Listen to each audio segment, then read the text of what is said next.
코스모스 밤하늘의 등뼈 328페이지. 나는 어릴 적에 뉴욕시 브루클린의 맨소너스트 구역에 살았다. 나는 우리 동네를 구석구석 잘 알고 있었다. 아파트, 비둘기집 상자, 뒷마당, 현관 앞 계단, 공터, 느릅나무, 장식용 난간, 석탄 활송관 등이 하나하나 기억난다. 그리고 중국식 핸드볼 하기에는 루스 스틸의 극장 건물에 벽돌로 된 외벽 이상 가는 것이 없었다. 브루노와 디노, 로널드와 하비, 샌디, 버니, 데니, 제키, 마이라. 누가 어디에 사는지도 잘 알고 있었다. 하지만 우리 동네에서 몇 블록 넘어 자동차들이 시끄럽게 질주하고 그 위로는 고가철도가 지나가는 86번가의 북쪽으로는 가본 적이 없다. 그 지역은 내게 미지의 신비로 남아있었다. 그곳은 화성과 같은 곳이었고 나는 그곳에 대해 아무것도 알지 못했다. 일찍 잠자리에 드는 사람이라도 겨울에는 별을 가끔 볼 수 있다. 나도 멀리서 반짝거리는 별들을 올려다보고는 했다. 그럴 때마다 그것들이 도대체 무엇인지 무척 궁금해져서 나보다 나이가 많은 아이들이나 어른들에게 물어보았다. 하지만 그들은 하늘의 불빛이지 꼬마야 라고 대답해줄 뿐이었다. 하늘에서 반짝이는 빛. 그 정도는 나도 아는 이야기였다. 하지만 그것이 도대체 무엇이란 말인가? 떠돌아다니는 작은 등 무슨 이유로 떠돌지? 나는 별들이 불쌍해 보이기까지 했다. 내 주변 사람들의 무관심 때문에 그들이 가진 독특함이 완전히 잊혀지고 아주 평범한 것으로 취급받는 별들의 별들의 신세가 불쌍해 보였던 것이다. 나는 좀 더 깊이 있는 답을 듣고 싶었다. 나이가 어느 정도 들자 부모님은 내게 처음으로 도서관 카드를 건네주셨다. 그 도서관은 85번가에 있었던 것 같다. 그곳은 정녕 새로운 세계였다. 난 곧장 사서에게 달려가서 스타들에 관한 책을 빌려달라고 했다.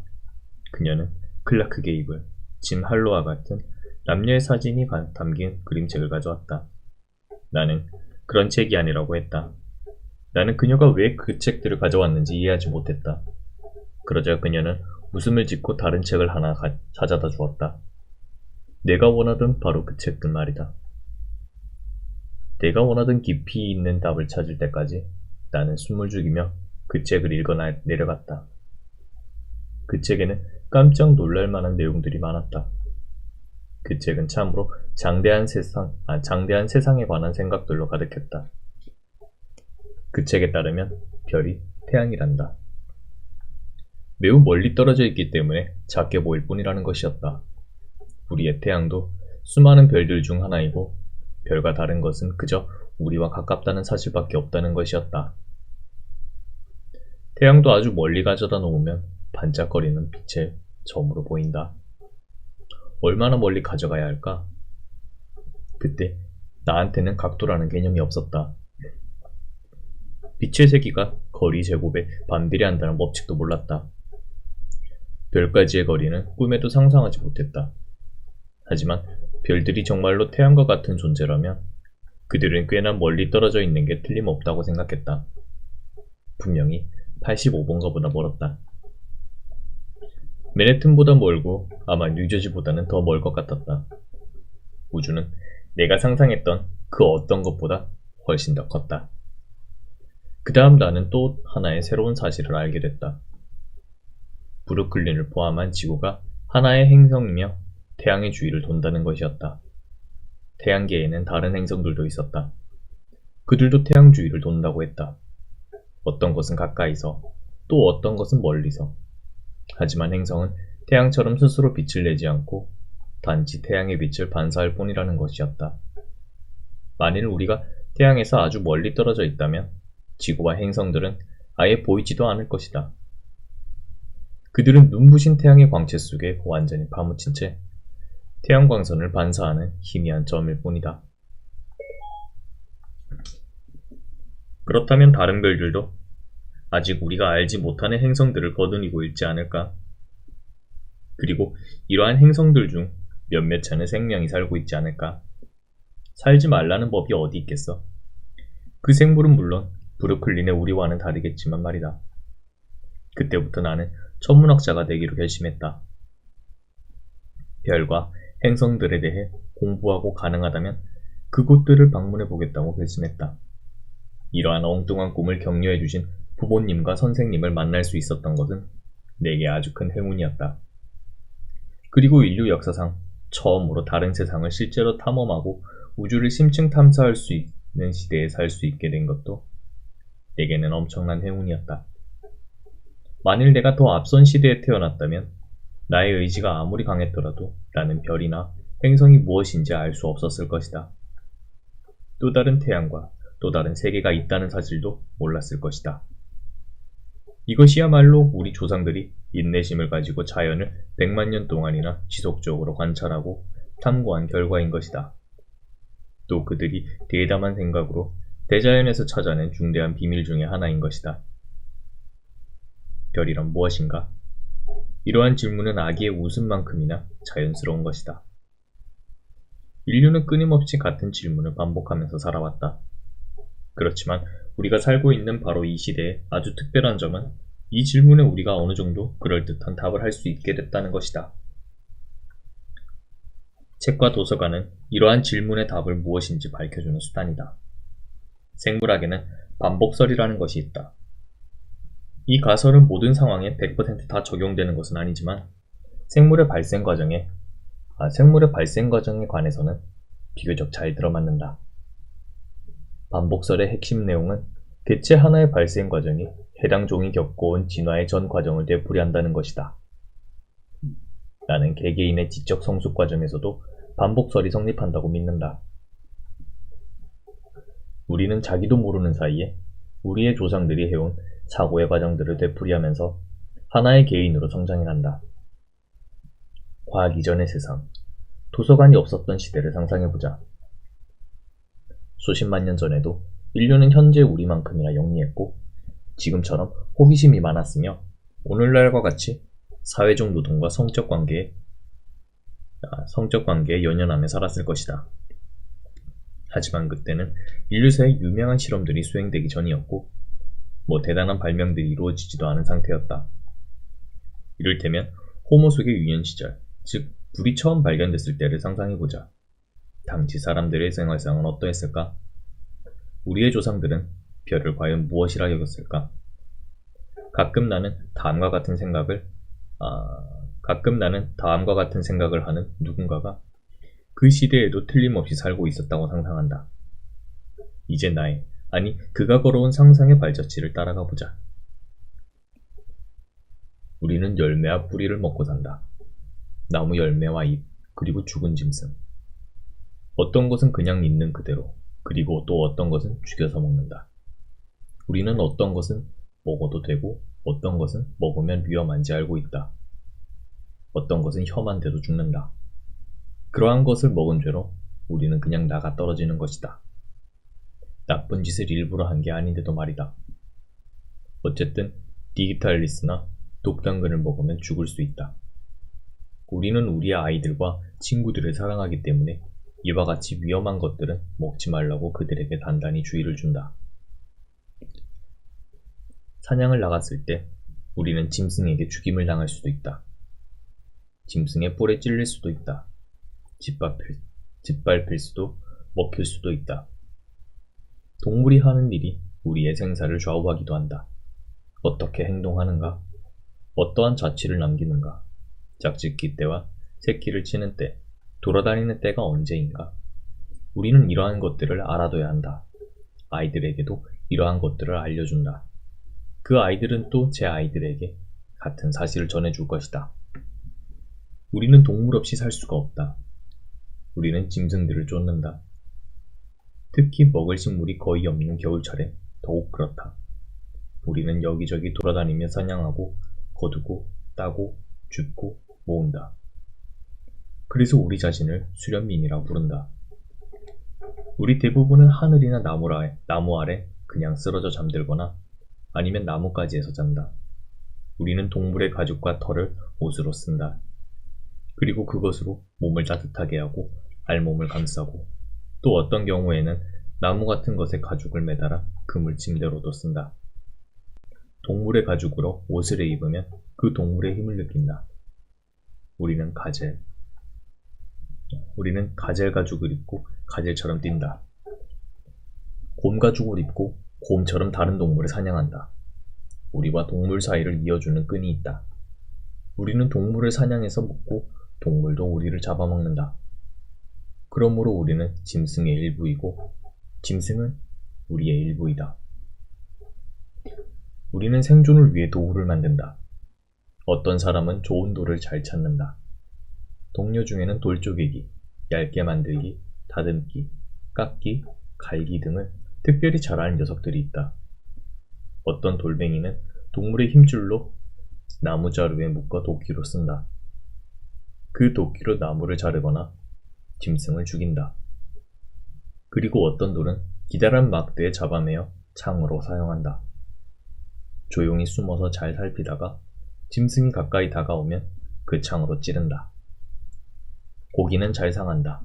어떤 때에는 배가 고파서 썩은 고기도 애써 모른 척하고 그냥 먹기도 한다. 가끔 상한 고기에 약초를 섞어 상한 맛을 지우기도 한다. 우리는 썩지 않는 음식은 동물의 가죽 조각에 싸둔다. 또는 커다란 잎사귀나 큰 나무 열매 껍질에 넣어둔다. 음식은 이렇게 비축해 두거나 아니면 가지고 다니는 편이 좋다. 음식을 미리 다 먹어버리면 나중에 우리 중 누군가가 굶게 된다. 그러므로 우리는 서로 도와주어야 한다. 이러한 이유 때문에 우리에게는 따라야 할 규칙이 있다. 모든 사람은 이 규칙을 지켜야 한다. 우리에게는 항상 규칙이 있다. 규칙은 신성한 것이다. 하루는 큰 폭풍우가 있었는데 천둥 번개가 마구 치고 비가 많이 왔다. 어린이들은 폭풍우를 무서워한다. 나도 가끔 무섭다. 폭풍우의 비밀은 아무도 모른다. 천둥은 굵직하고 큰 소리를 낸다. 번개는 갑자기 환하게 빛났다가 순식간에 사라진다. 어쩌면 막강한 힘을 가진 누군가가 대단히 화가 났나 보다. 내 생각으로 하늘에는 누군가가 그런 이가 있는 듯하다. 폭풍우가 지나간 후 근처 숲에 깜빡거리며 탁탁 소리를 내는 것이 있었다. 우리는 그것이 무엇인가 보러 갔다. 거기에는 노랗고 빨가며 밝고 뜨거우며 화르르 타오르는 물체가 있었다. 그때까지 우리는 한 번도 그런 것을 본 적이 없었다. 그때부터 우리는 그것을 불꽃이라고 부른다. 그것은 독특한 냄새를 피운다. 어떤 면에서 그것은 살아있다. 그것도 음식을 먹기 때문이다. 그냥 내버려두면 식물이나 나무까지, 심지어 나무를 통째로 먹어치운다. 그것은 강하다. 하지만 똑똑하지는 않다. 먹이가 다 없어지면 그냥 죽고 만다. 길을 따라다니다가 먹이가 떨어지면 창을 던질 만한 거리도 건너뛰지 못한다. 먹지 않고서는 움직이거나 걷지 못한다. 하지만 먹을 거리가 많으면 불꽃은 크게 자라고 새끼 불꽃을 많이 만든다. 우리 가운데 한 용감한 녀석이 아주 무서운 생각을 했다. 그는 불꽃을 잡아 먹이를 조금씩 주어서 우리의 친구로 만들자는 생각을 했던 것이다. 우리는 단단하고 기다란 나뭇가지를 몇 개 찾았다. 불꽃이 나뭇가지를 먹기 시작했다. 그러나 천천히 먹었다. 그러므로 우리는 긴 가지에 불이 없는 쪽 끝을 잡고 불꽃을 들어올릴 수가 있었다. 작은 불꽃을 가지고 빨리 뛰면 불꽃이 죽었다. 새끼 불꽃들은 약했다. 그러므로 우리는 뛰지 않았다. 우리는 불을 들고 걸으면서 행운을 부르는 주문을 외우곤 했다. 죽지 마라, 죽지 마라 하고 불꽃에게 부탁했다. 다른 사냥꾼들이 놀란 눈으로 우리를 쳐다보았다. 그 후로 우리는 항상 불꽃을 가지고 다닌다. 우리는 불꽃이 굶어 죽지 않도록 천천히 먹이를 대주는 불꽃어범을 두었다. 불꽃은 신비롭고 쓰임새도 많다. 분명히 힘센 이들이 내려준 선물일 것이다. 혹시 폭풍우 속에서 노여워하던 이들이 내려준 게 아닐까? 불꽃은 추운 밤에 우리를 따뜻하게 해준다. 우리에게 빛도 준다. 초승달만 뜬 어둠 속에 불꽃은 구멍을 뚫는다. 그래서 내일 사냥했을 창도 오늘 밤에 손질할 수 있다. 피곤하지 않으면 어둠 속에서도 우리는 서로 마주보며 이야기를 나눌 수 있다. 불꽃 덕분이다. 또한 불은 짐승들이 다가오지 못하게 막아준다. 참 좋은 점이지. 우리는 밤에 다칠 수 있다. 어떤 때에는 작은 동물, 하이에나, 늑대 같은 짐승한테도 잡아먹힌다. 그러나 이제는 상황이 다르다. 불이 동물들을 쫓아주기 때문이다. 우리는 짐승들이 어둠 속에서 낮은 소리로 으르렁거리며 서성거리는 것을 본다. 불꽃의 빛으로 그들의 눈이 빛을 내기 때문이다. 그들은 불꽃을 두려워하지만 우리는 불꽃을 두려워하지 않는다. 불꽃은 우리의 것이다. 우리는 불꽃을 돌보고 불꽃은 우리를 돌보아준다. 하늘은 중요하다. 하늘은 우리를 덮고 있다. 하늘은 우리에게 말을 건다. 불꽃을 찾기 전 우리는 어둠 속에 누워 빛의 점들을 올려다보았다. 그러면 몇 개의 점들이 모여서 하늘에다 그림을 그리는 것을 볼 수 있었다. 우리 가운데 어떤 이들은 남들보다 그 그림을 더 잘 알아본다. 그녀는 별 그림을 우리에게 가르쳐 주었고 또 이름도 알려주었다. 우리는 밤늦게까지 자지 않고 둘러앉아서 하늘에 그려진 그림에 대한 이야기를 만들어냈다. 사자, 개, 곰, 사냥꾼. 더 희한한 것들도 많이 있었다. 저 그림들은 하늘에 있는 그 힘센 이들이 그린 것일까? 화가 나면 폭풍우를 일으키는 그 힘센 이들 말이다. 밤하늘의 그림은 거의 변하지 않는다. 똑같은 그림이 매년 거기에 걸려있다. 달은 아무것도 없는 데서 시작해 가느다란 은이 되었다가 둥그런 동그라미로 자란다. 그리고 또다시 사라진다. 달이 변하면 여자들은 피를 흘린다. 어떤 부족들은 달이 차고 기우는 특정 시기에 성교를 금하기도 한다.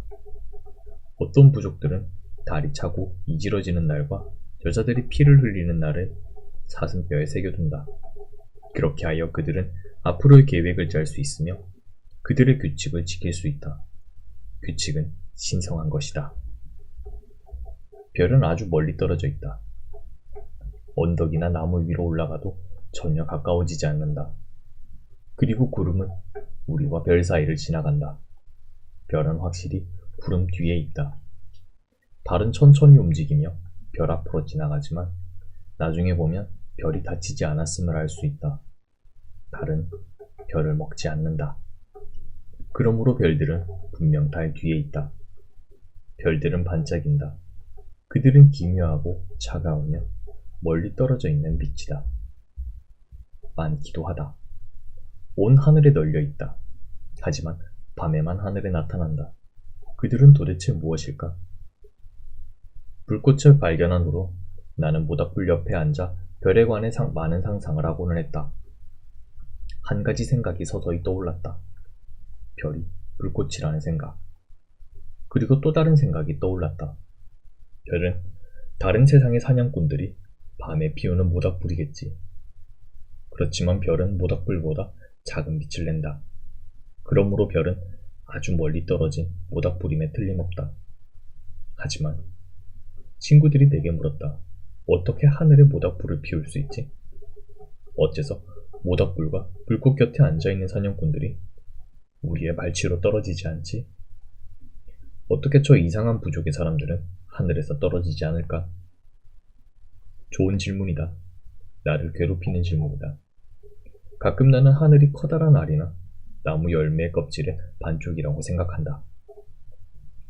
그곳 모닥불 주변의 사람들도 우리를 내려다보고 있을 것이다. 그들에게는 우리가 위에 있는 것으로 보일 것이다. 그리고 그들은 우리가 그들의 하늘 위에 있다고 하면서 왜 우리가 그들 쪽으로 떨어지지 않을까 궁금해할 것이다. 하지만 나의 동료 사냥꾼들은 아래는 아래고 위는 위다 라고 잘라 말했다. 이것도 훌륭한 답이다. 우리 중 누군가가 또 다른 생각을 했다. 그는 밤이 하늘에 펼쳐진 커다란 검정 동물의 가죽이라고 했다. 그런데 그 가죽에는 여기저기 구멍이 나 있고 그 구멍을 통해서 불빛이 새들어온다는 것이다. 그의 생각은 별이 보이는 단지 몇 군데만 불꽃이 있다는 것이 아니었다. 그의 생각은 불꽃이 온 사방에 다 있다는 것이었다. 불꽃이 하늘 전체를 덮지만 대부분의 하늘은 가죽에 가려져 있으므로 우리는 가죽에 뚫린 구멍을 통해서만 불꽃을 볼 수 있다는 것이었다. 어떤 별은 하늘을 떠돌아다닌다. 우리의 사냥감들처럼, 그리고 우리처럼. 몇 달 동안 자세히 관찰하면 그들이 움직인다는 것을 알아챌 수 있다. 손에 붙어있는 손가락들처럼 그들은 모두 다섯이다. 그들은 별과 별 사이를 천천히 떠돈다. 만일 별이 모닥불이라는 가정이 사실이라면 이 별들은 커다란 불을 들고 다니는 방랑하는 사냥꾼들인 셈이다. 하지만 나는 어떻게 가죽에 뚫린 구멍이 돌아다니는 별이 될 수 있는지 모르겠다. 구멍을 뚫으면 그 구멍은 뚫린 바로 그 자리에 있어야 하지 않는가? 구멍은 움직이지 않는다. 또 나는 자신이 불꽃의 하늘로 둘러싸여 있지 않기를 바란다. 가죽이 떨어진다면 밤하늘을 밝아질 것이다. 너무 밝을 것이다. 마치 사방에 불꽃이 있는 것처럼. 나는 그렇게 되면 불꽃 하늘이 우리를 전부 잡아먹을 것이라고 생각한다. 어쩌면 하늘에는 힘센 이들이 두 편으로 갈라져 있는지 모르겠다. 불꽃이 우리를 잡아먹기 바라는 나쁜 이들, 그리고 불꽃이 우리에게 닿지 않도록 가죽으로 막아놓은 좋은 이들.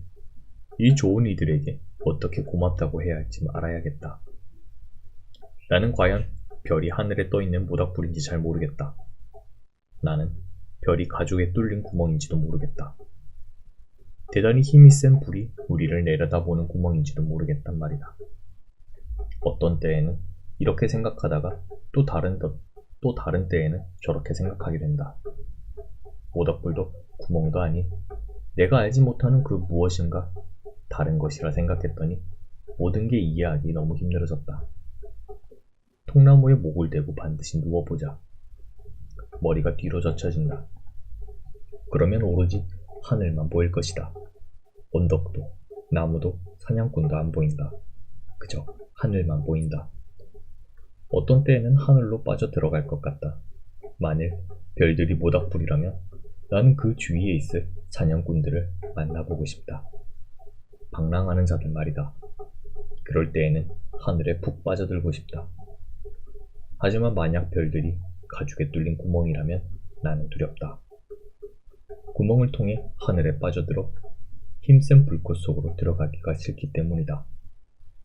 어느 쪽이 사실인지 알았으면 좋겠다. 모른다는 것을 견딜 수가 없다. 수렵 채집 집단에 속한 모두가 별에 대해서 이렇게 생각한다고는 믿지 않는다. 여러 시대에 걸쳐 소수의 사람들이 이 중 한두 가지 생각을 했을 것이다. 단 한 사람이 이 모든 생각을 다 하지는 못했을 것이다. 그렇지만 이 정도의 정교한 생각들은 원시 공동체의 집단에서 흔히 볼 수 있다. 예를 들어 보츠나와 공화국 칼라하리 사막에 사는 콩족도 은하수를 그들 나름대로 설명할 줄 안다. 그들이 사는 위도에서는 은하수가 사람의 머리 바로 위에 떠 있다. 그들은 하늘이 거대한 짐승이고 우리는 그 짐승 뱃속에 산다고 생각한다. 그리고 머리 위에 은하수는 그 짐승의 등뼈이다. 그래서 그들은 은하수를 밤의 등뼈라고 부른다. 이렇게 해석해놓고 보면 은하수의 존재 가치가 생긴다. 뿐만 아니라 그 존재가 타당해 보이기까지도 한다. 콩족 사람들은 은하수가 밤을 지탱하고 있다고 믿는다. 은하수가 아니었더라면 어둠이 산산조각이 나면서 우리 머리 위로 우수수 떨어질 것이라고 생각한다. 멋지고 재미있는 상상이며 설명이다. 하늘의 모닥불이나 은하수 등뼈 같은 비유적 해석들은 대부분의 인류 문화에서 점차 다른 생각들로 대체돼갔다. 하늘에 있다고 생각한 그 막강한 존재들이 다양한 이름의 신으로 승격됐다. 그들에게는 이름이 주어졌고 계보도 만들어졌으며 그들이 우주 속에서 수행해야 하는 임무도 맡겨졌다.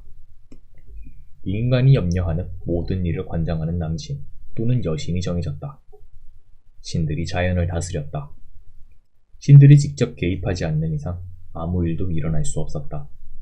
만일 그들의 기분이 좋으면 식량이 풍부해졌으며 따라서 인간도 행복해질 수 있었다. 하지만 만일 무엇인가 신들을 언짢게 했다면 그것이 아무리 사소한 것이라고 해도 그 결과는 무시무시했다. 가뭄, 폭풍우, 전쟁, 지진, 화산, 돌림병 등이 인간을 덮쳤다. 그러면 신들의 노여움을 가라앉혀야 했다. 신들을 달래기 위하여 사제와 예언자들로 이루어진 방대한 조직이 구성되었다. 하지만 신은 변덕스러웠기 때문에 무슨 일이 일어날지 아무도 몰랐다. 그리고 여전히 자연은 신비에 쌓여 있었다. 세상을 이해하는 것은 쉽지 않은 일이었다. 헤라 여신에게 봉헌된 거대한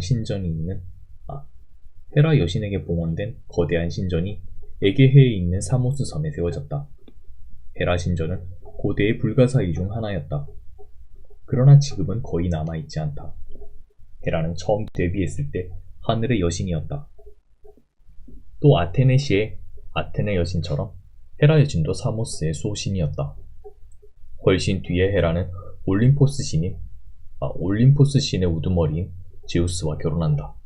그리고 신혼 첫날 밤을 사모스 섬에서 지냈다는 이야기가 전해진다.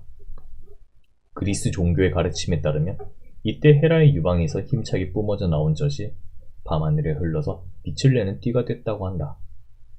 서구인들이 은하수를 부를 때 쓰는 저 밀키웨이라는 단어의 어원이 바로 여기에 있다. 어쩌면 이 신화에는 하늘이 지구를 기른다는 통찰이 담겨 있는지도 모른다. 만약 그렇다면 우리는 은하수의 원래 의미를 수천 년 동안 잊고 있었던 셈이 된다. 우리 거의 대부분은 변덕스럽고 심술궂은 신들에 관한 이야기를 지어내서 생존의 위협에 대처하려고 했던 사람들의 후손이다. 오랫동안 자연에 대한 종교의 피상적인 해석이 자연을 이해하려는 인간의 본능을 가로막아 왔다.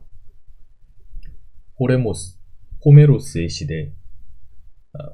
시대의 고대 그리스에서는 하늘과 땅, 천둥 번개와 폭풍우, 바다와 지하세계, 불과 시간, 사랑과 전쟁 모두의 신들이 관여했다. 나무나 풀숲 한 구석, 자연 어디에나 요정이 살았다.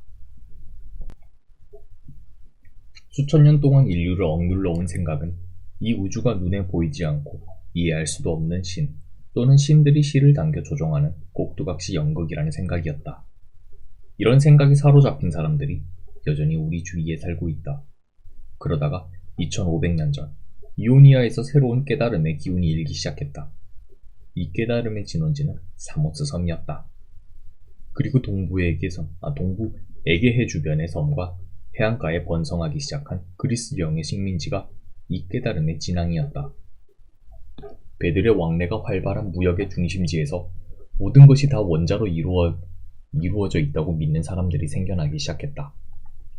인간과 다른 동물이 원래는 아주 단순한 형태에서 발생했다는 생각도 태동했다.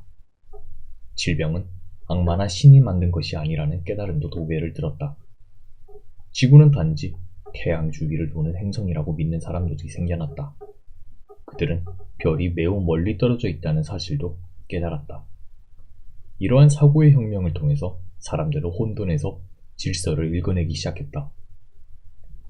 고대 그리스인들은 태초에 형태가 없는 혼돈이 있었다고 믿었는데 그 내용은 창세기의 구절과 일치하는 것이었다. 혼돈의 신 카오스가 먼저 밤의 여신을 만든 다음 짝짓기를 했다. 거기에서 태어난 자손들이 결국은 모든 신과 인간이 됐다. 혼돈으로부터 이렇게 우주가 탄생했다는 생각은 그리스인들의 자연관과 잘 맞는 것이었다. 변덕스러운 신들이 다스리는 예측 불허의 세상이 자연이라는 그들의 자연관과 상통했다. 하지만 기원전 6세기에 이오니아에서 새로운 사조가 태동했다. 그것은 인류 사상사에서 가장 위대한 생각들 중 하나이다. 고대 이오니아인들은 우주에 내재적 질서가 있으므로 우주도 이해의 대상이 될 수 있다고 주장하기 시작했다. 자연현상에서 볼 수 있는 모종의 규칙성을 통해 자연의 비밀을 밝혀낼 수 있을 것이라고 생각했다. 자연은 완전히 예측 불가한 것이 아니며 자연에게도 반드시 따라야 할 규칙이 있다는 것이다. 그들은 우주의 이렇게 훌륭하게 정돈된 질서를 코스모스라고 불렀다. 하지만 왜 이오니아에서인가? 왜 특별할 것도 없는 동부 지중해 구석에 전원적인 해협과 섬에서 시작되었다는 말인가? 왜 인도, 이집트, 바빌로니아, 중국, 중앙아메리카에서가 아니었을까? 중국의 천문학은 수천 년의 전통을 가지고 있다. 중국인들이 종이 제조 기술과 인쇄술, 로켓과 시계, 그리고 비단과 도자기를 발명했으며 대양을 항해할 수 있는 해군도 가지고 있었다. 그럼에도 불구하고 중국에서 이러한 생각이 태동할 수 없었던 이유는 무엇일까? 어떤 학자들은 중국 사회가 지나치게 전통적이어서 새로운 생각에 눈과 귀를 막았기 때문이라고 주장한다. 그렇다면 또 인도는 왜 아니었을까? 인도야말로 수학이 고도로 발달했던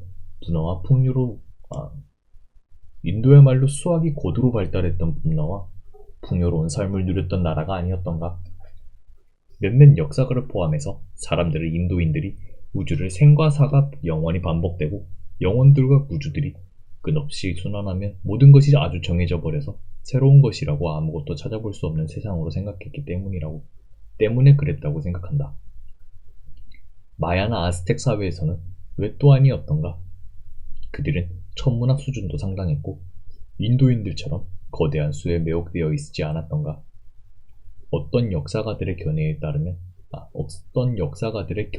것 같으면 그들에게는 기계를 발명할 수 있는 재능과 기계 발명에 대한 자극이 부족했기 때문이라고 한다. 마야와 아스텍 사람들은 아이들의 장난감을 제외하고는 수레바퀴조차 발명하지 않았다. 이에 비하여 이오니아인들에게는 몇 가지 유리한 점이 있었다. 우선 이오니아가 섬들을 중심으로 발달한 세계였다는 사실이다. 섬마다 환경이 다르기 때문에 섬 생활에서 겪게 되는 고립은 비록 불완전할지라도 다양성을 가져다 주었다. 다양한 환경에 놓여 있는 여러 섬에서 다양한 정치 체제가 발달했다. 섬마다 스스로를 다스리는 방식이 달랐던 것이다. 그리고 모든 섬들의 사회적, 지적 다양성을 한으로 묶을 만한 강력한 중앙 권력이 없었기 때문에 자유로운 탐구가 가능했다. 따라서 미신을 조정해야 할 정치적 필요도 약했다. 그리고 다른 문명권과는 달리 이오니아인들은 한 문명의 중심이 아니라 여러 문명이 교차하는 길목에 있었다. 페니키아의 음성 알파벳 기호를 처음으로 그리스어에 사용한 것이 이오니아였다. 곧바로 이오니아에는 글을 읽고 쓸 수 있는 사람들이 갑자기 늘어났다.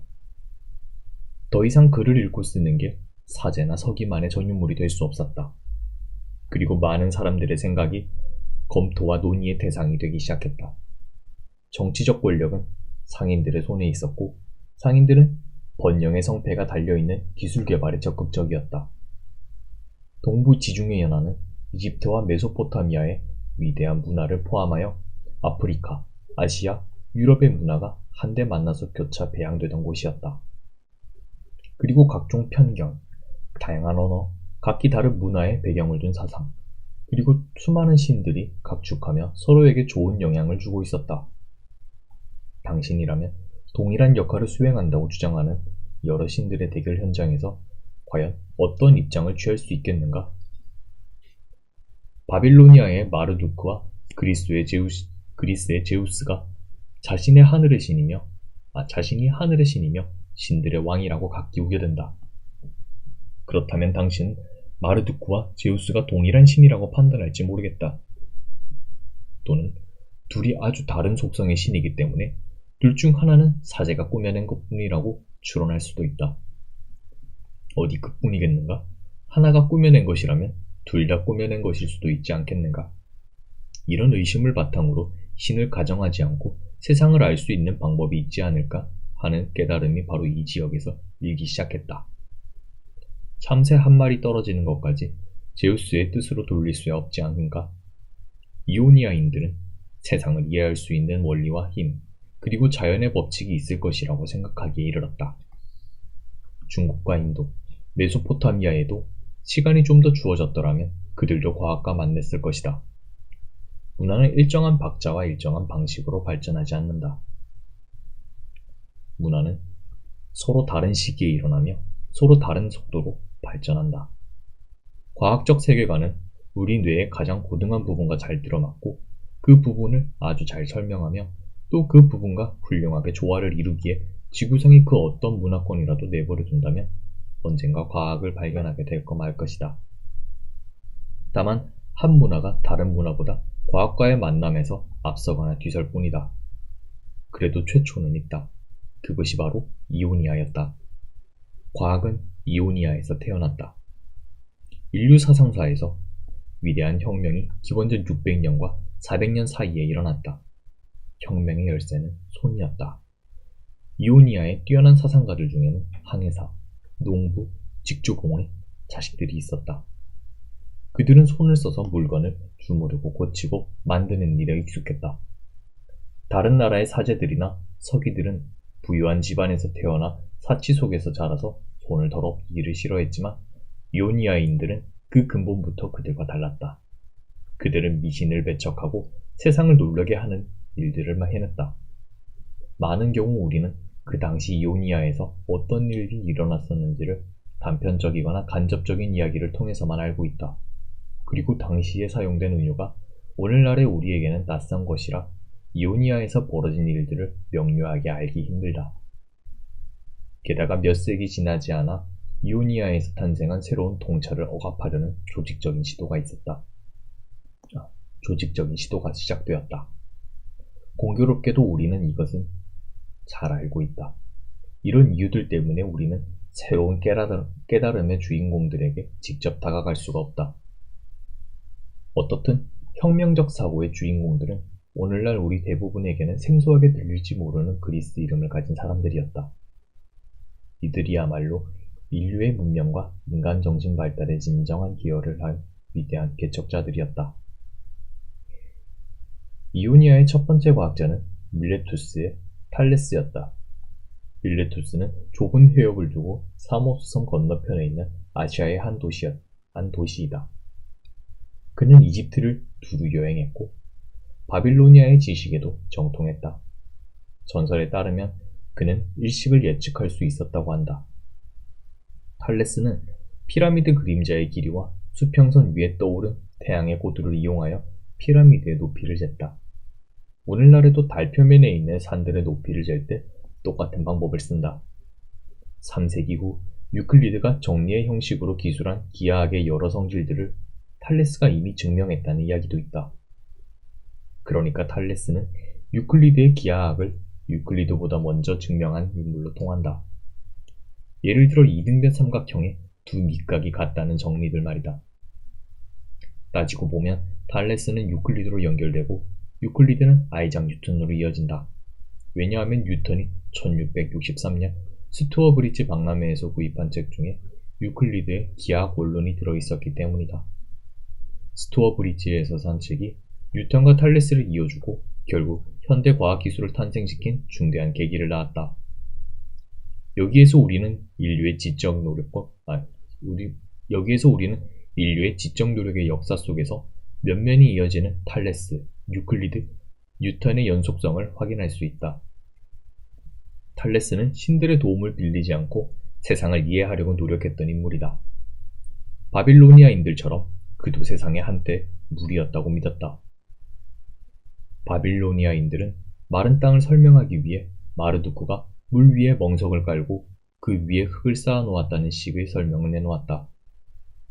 탈레스도 세상이 물이었다는 점에 관해서는 바빌로니아인들과 비슷한 생각을 했지만 벤저민 페링턴의 표현을 빌리자면 그는 마르두크의 이야기는 빼고 세상을 설명하려 했다. 그렇다. 모든 것들이 한때는 물이었다. 그렇지만 지구는 바다로부터 마르두크의 개입이 아니라 자연 과정을 통해서 형성되었다. 탈레스는 이렇게 생각했다. 상류에서 흘러내려온 흙과 모래가 쌓여 만들어진 나일강 하구의 삼각주를 본 적이 있던 탈레스가 생각한 자연 과정은 삼각주의 형성 과정과 비슷한 게 아니었을까?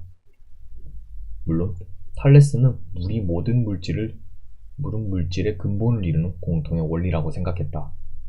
오늘날 우리가 양성자, 중성자, 전자, 쿼크에 근거해서 만물을 설명하듯이 말이다. 탈레스가 내린 결론의 옳고 그름은 큰 문제가 아니다. 정말 중요한 점은 문제 해결을 위해 그가 택한 접근 방식에 있다. 신들이 세상을 만든 것이 아니고 자연 속에서 서로 영향을 주고받는 물리적 힘의 결과로 만물이 만들어졌다는 생각이야말로 당시 사고의 근본을 뒤흔드는 발상의 대전환이었다. 탈레스가 바빌로니아와 이집트에서 이오니어로 가져온 천문학과 기하학 등의 새로운 씨앗이 그곳의 비옥한 토양 덕분에 튼실한 싹을 틔우고 과학으로 크게 성장할 수 있었던 것이다. 탈레스의 개인적 생애에 관해서는 알려진 바가 거의 없지만 그에 관한 이러한 토막을 우리는 아리스토텔레스의 정치학에서 찾아볼 수 있다. 탈레스는 그의 가난 때문에 세인의 비아냥을 받았다. 그의 가난이 철학의 무용성을 드러내는 것으로 간주되기 때문이다. 전해오는 이야기에 따르면 그는 자신의 능력과 기술을 이용하여 겨울철에 그 다음 해의 올리브가 대풍일 것을 미리 알았다고 한다.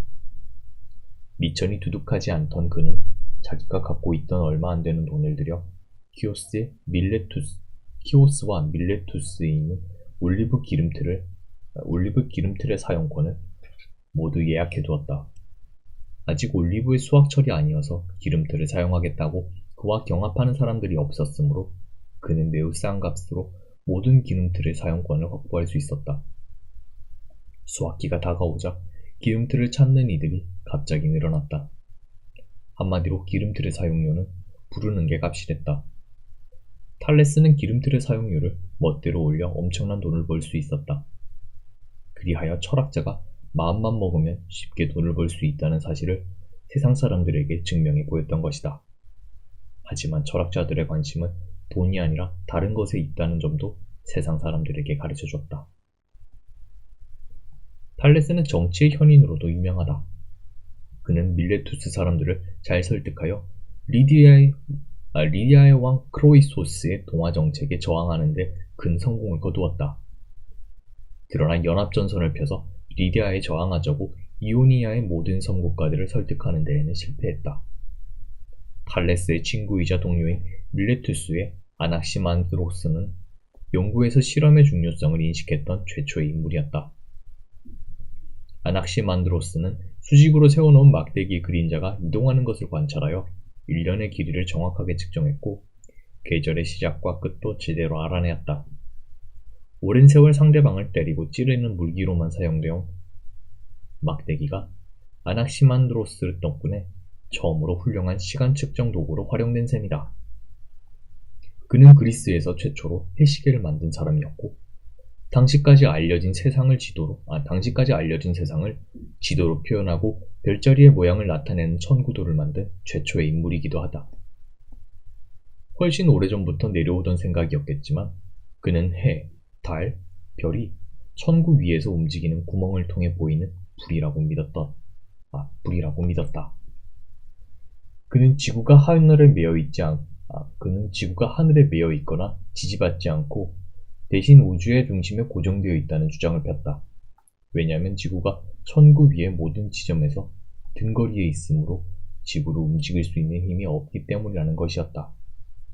그의 범상치 않은 주장을 하나 더 들어보자. 아낙시만드로스는 사람은 태어났을 때 무력하게 이를 데 없으므로 만일 인류의 첫 아기들이 혼자 이 세상에 나왔다면 그들은 즉시 죽을 수밖에 없을 것이라고 생각했다. 그러므로 사람은 어려도 자력으로 살아갈 수 있을 다른 동물들이 발전한 것이라고 주장했다. 그는 또 생명의 자연 발생설을 제창했다. 생명은 진흙에서 자연적으로 발생했으며 최초의 동물들은 가시로 덮인 물고기라고 말했다.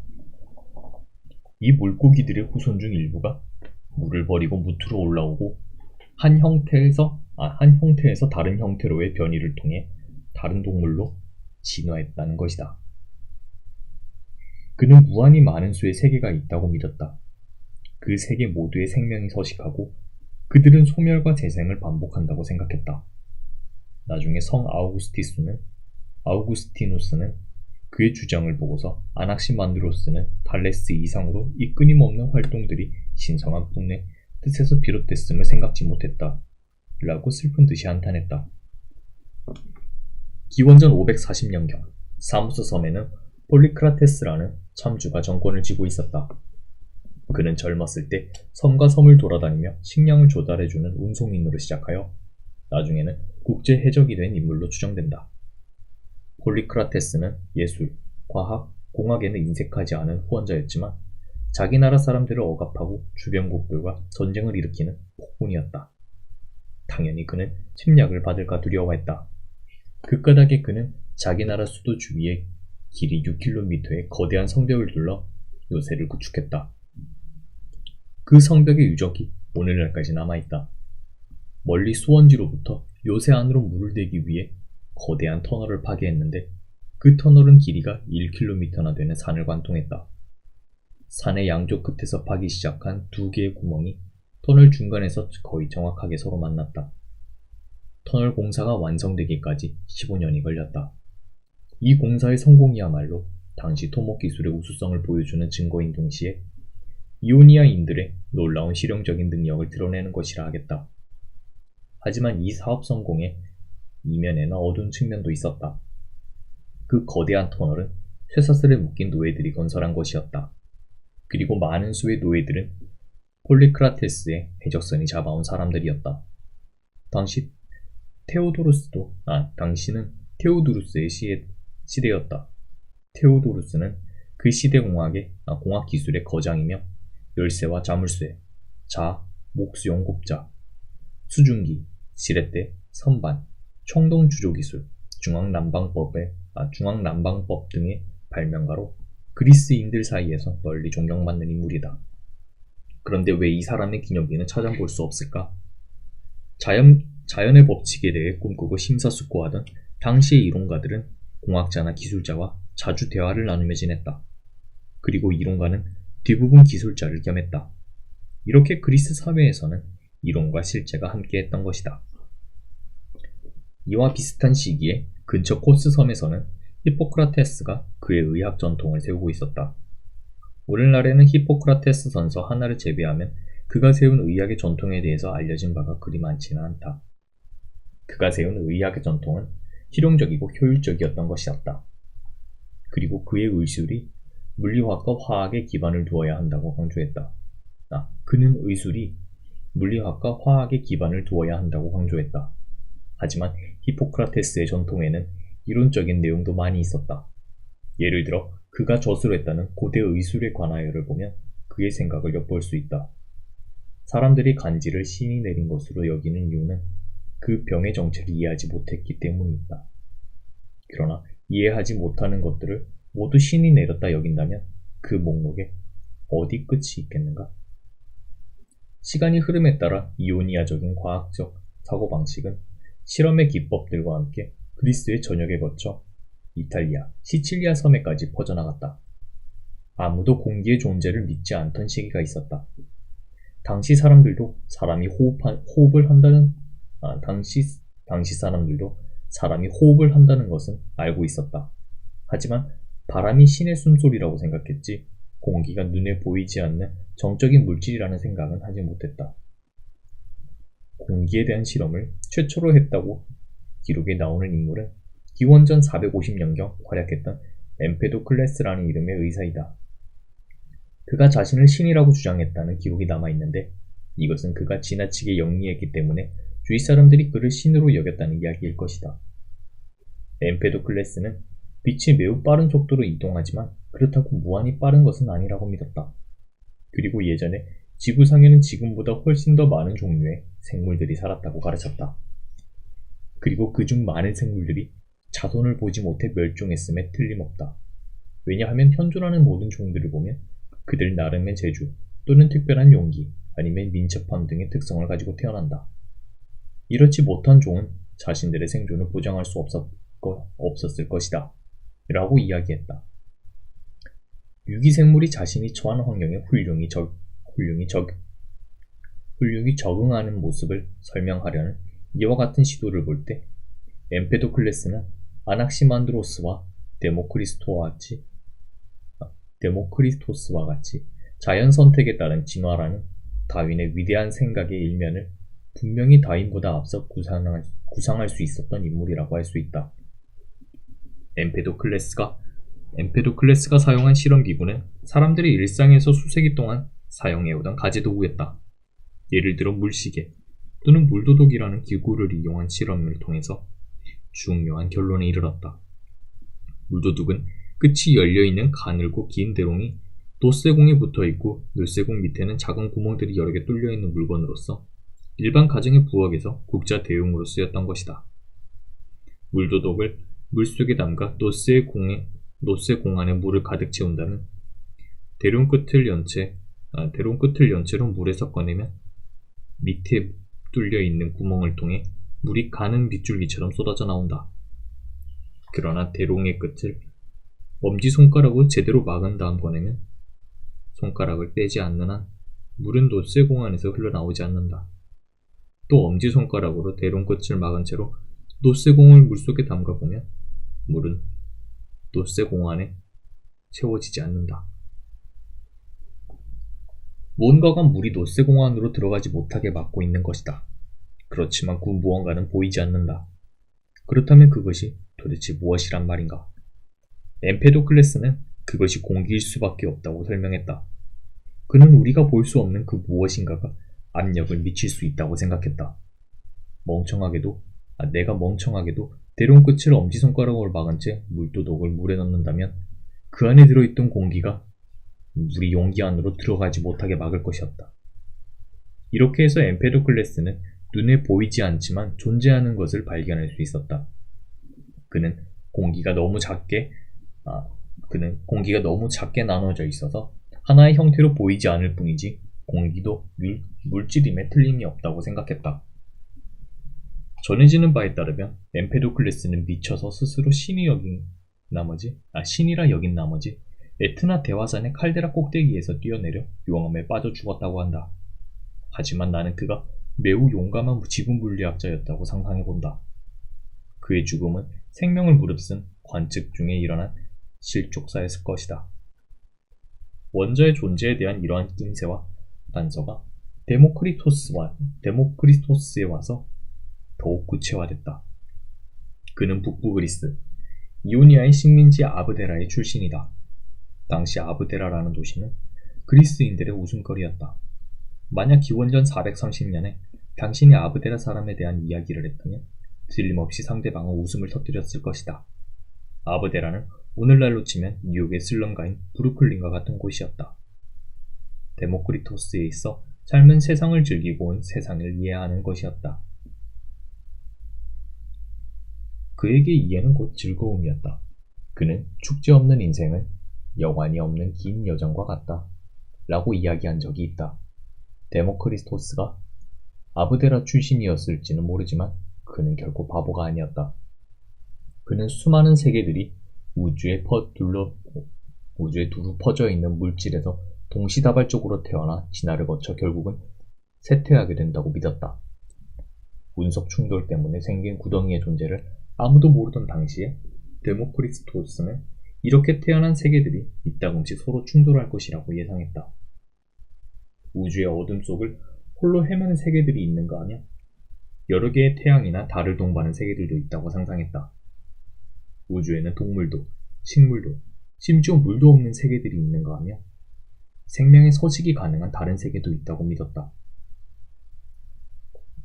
그는 가장 간단한 형태의 생물이 원시 습지의 개흙에서 발생했다고까지 주장했다. 우리가 무엇을 지각하는 것도 순전히 물리적이고 기계적인 과정을 거쳐서 이루어진다고 가르쳤다. 예를 들어 내 손에 펜이 쥐어 있다고 인식하게 되는 것은 손에 주어지는 물리적이고 기계적인 자극 때문이라는 것이다.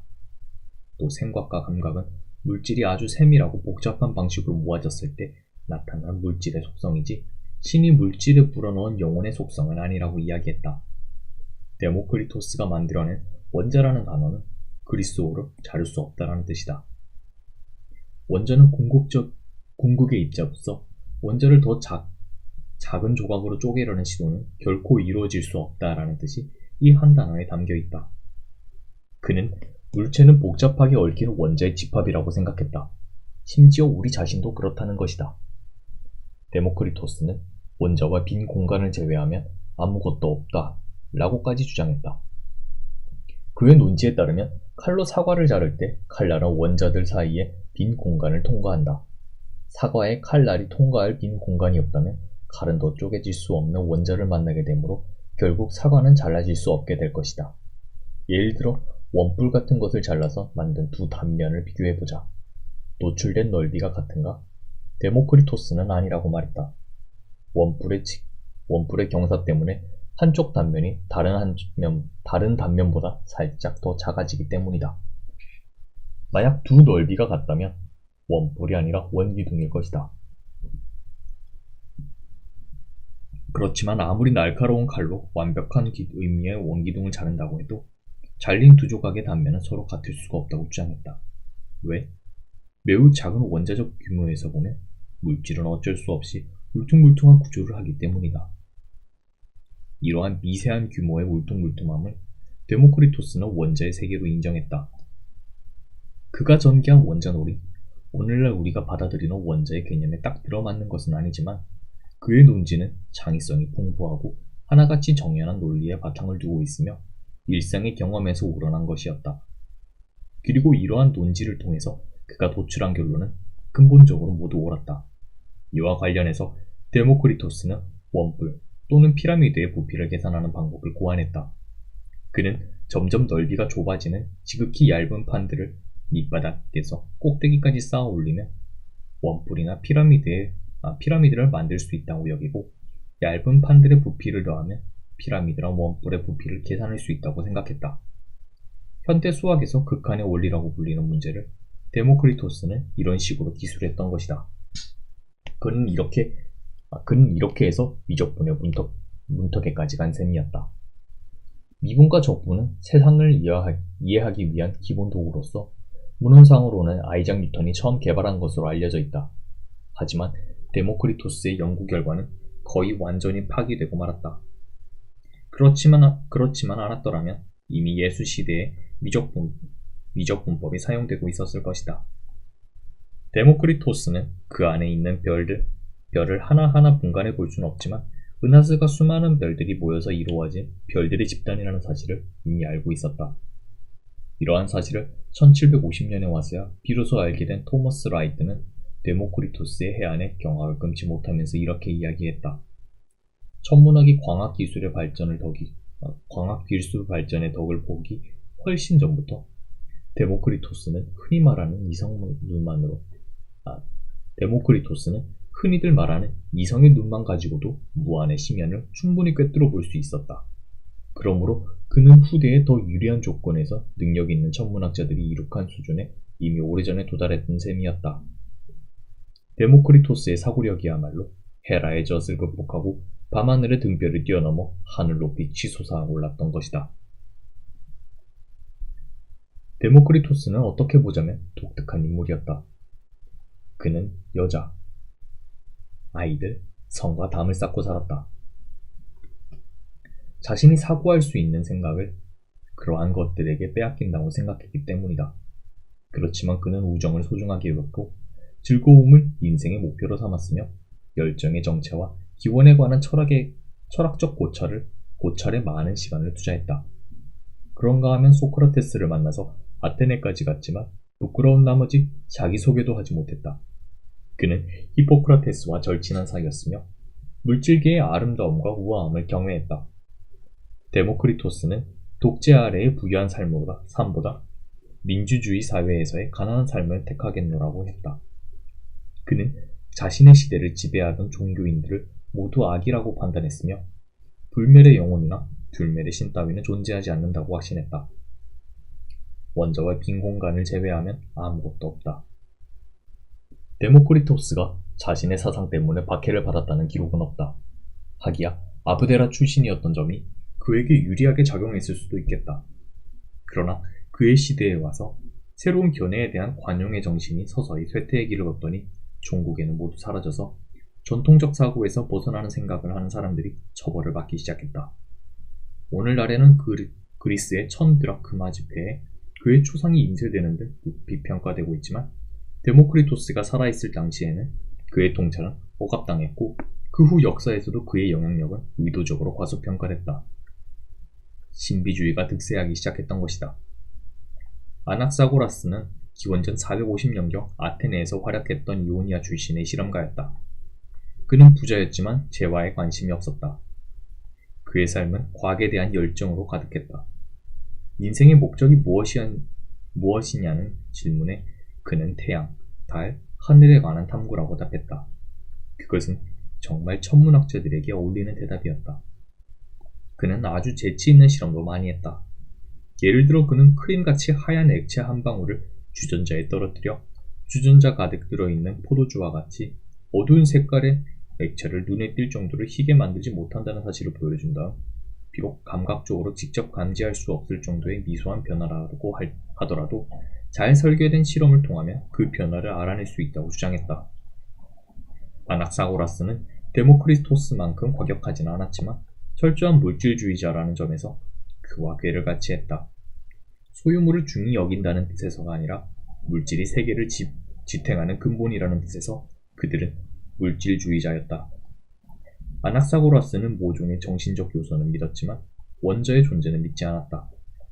그리고 그는 인간이 손 때문에 다른 동물보다 더 현명하다고 생각했다. 이것은 기계 조작이나 제조를 중시했던 이오니아인들에게 썩 잘 어울리는 발상이었다. 그는 달이 밝게 보이는 것이 반사된 빛 때문이라고 확실하게 이야기한 최초의 인물로서 달이 차고 기우는 위상변화를 올바르게 이해하고 있었다. 당시 사회에서 이러한 생각을 한다는 것은 매우 위험한 일이었으므로 그가 기술한 이론의 복사본이 비밀리에 유포됐다고 한다. 아테네의 지하 출판물이었던 셈이다. 지구, 달, 그리고 스스로 빛을 내는 태양, 이 셋이 이루는 상대 배치에 따라서 달의 위상이 변하고 월식이 일어난다는 설명은 당시의 상식과는 전혀 부합될 수 없는 성질의 것이었다.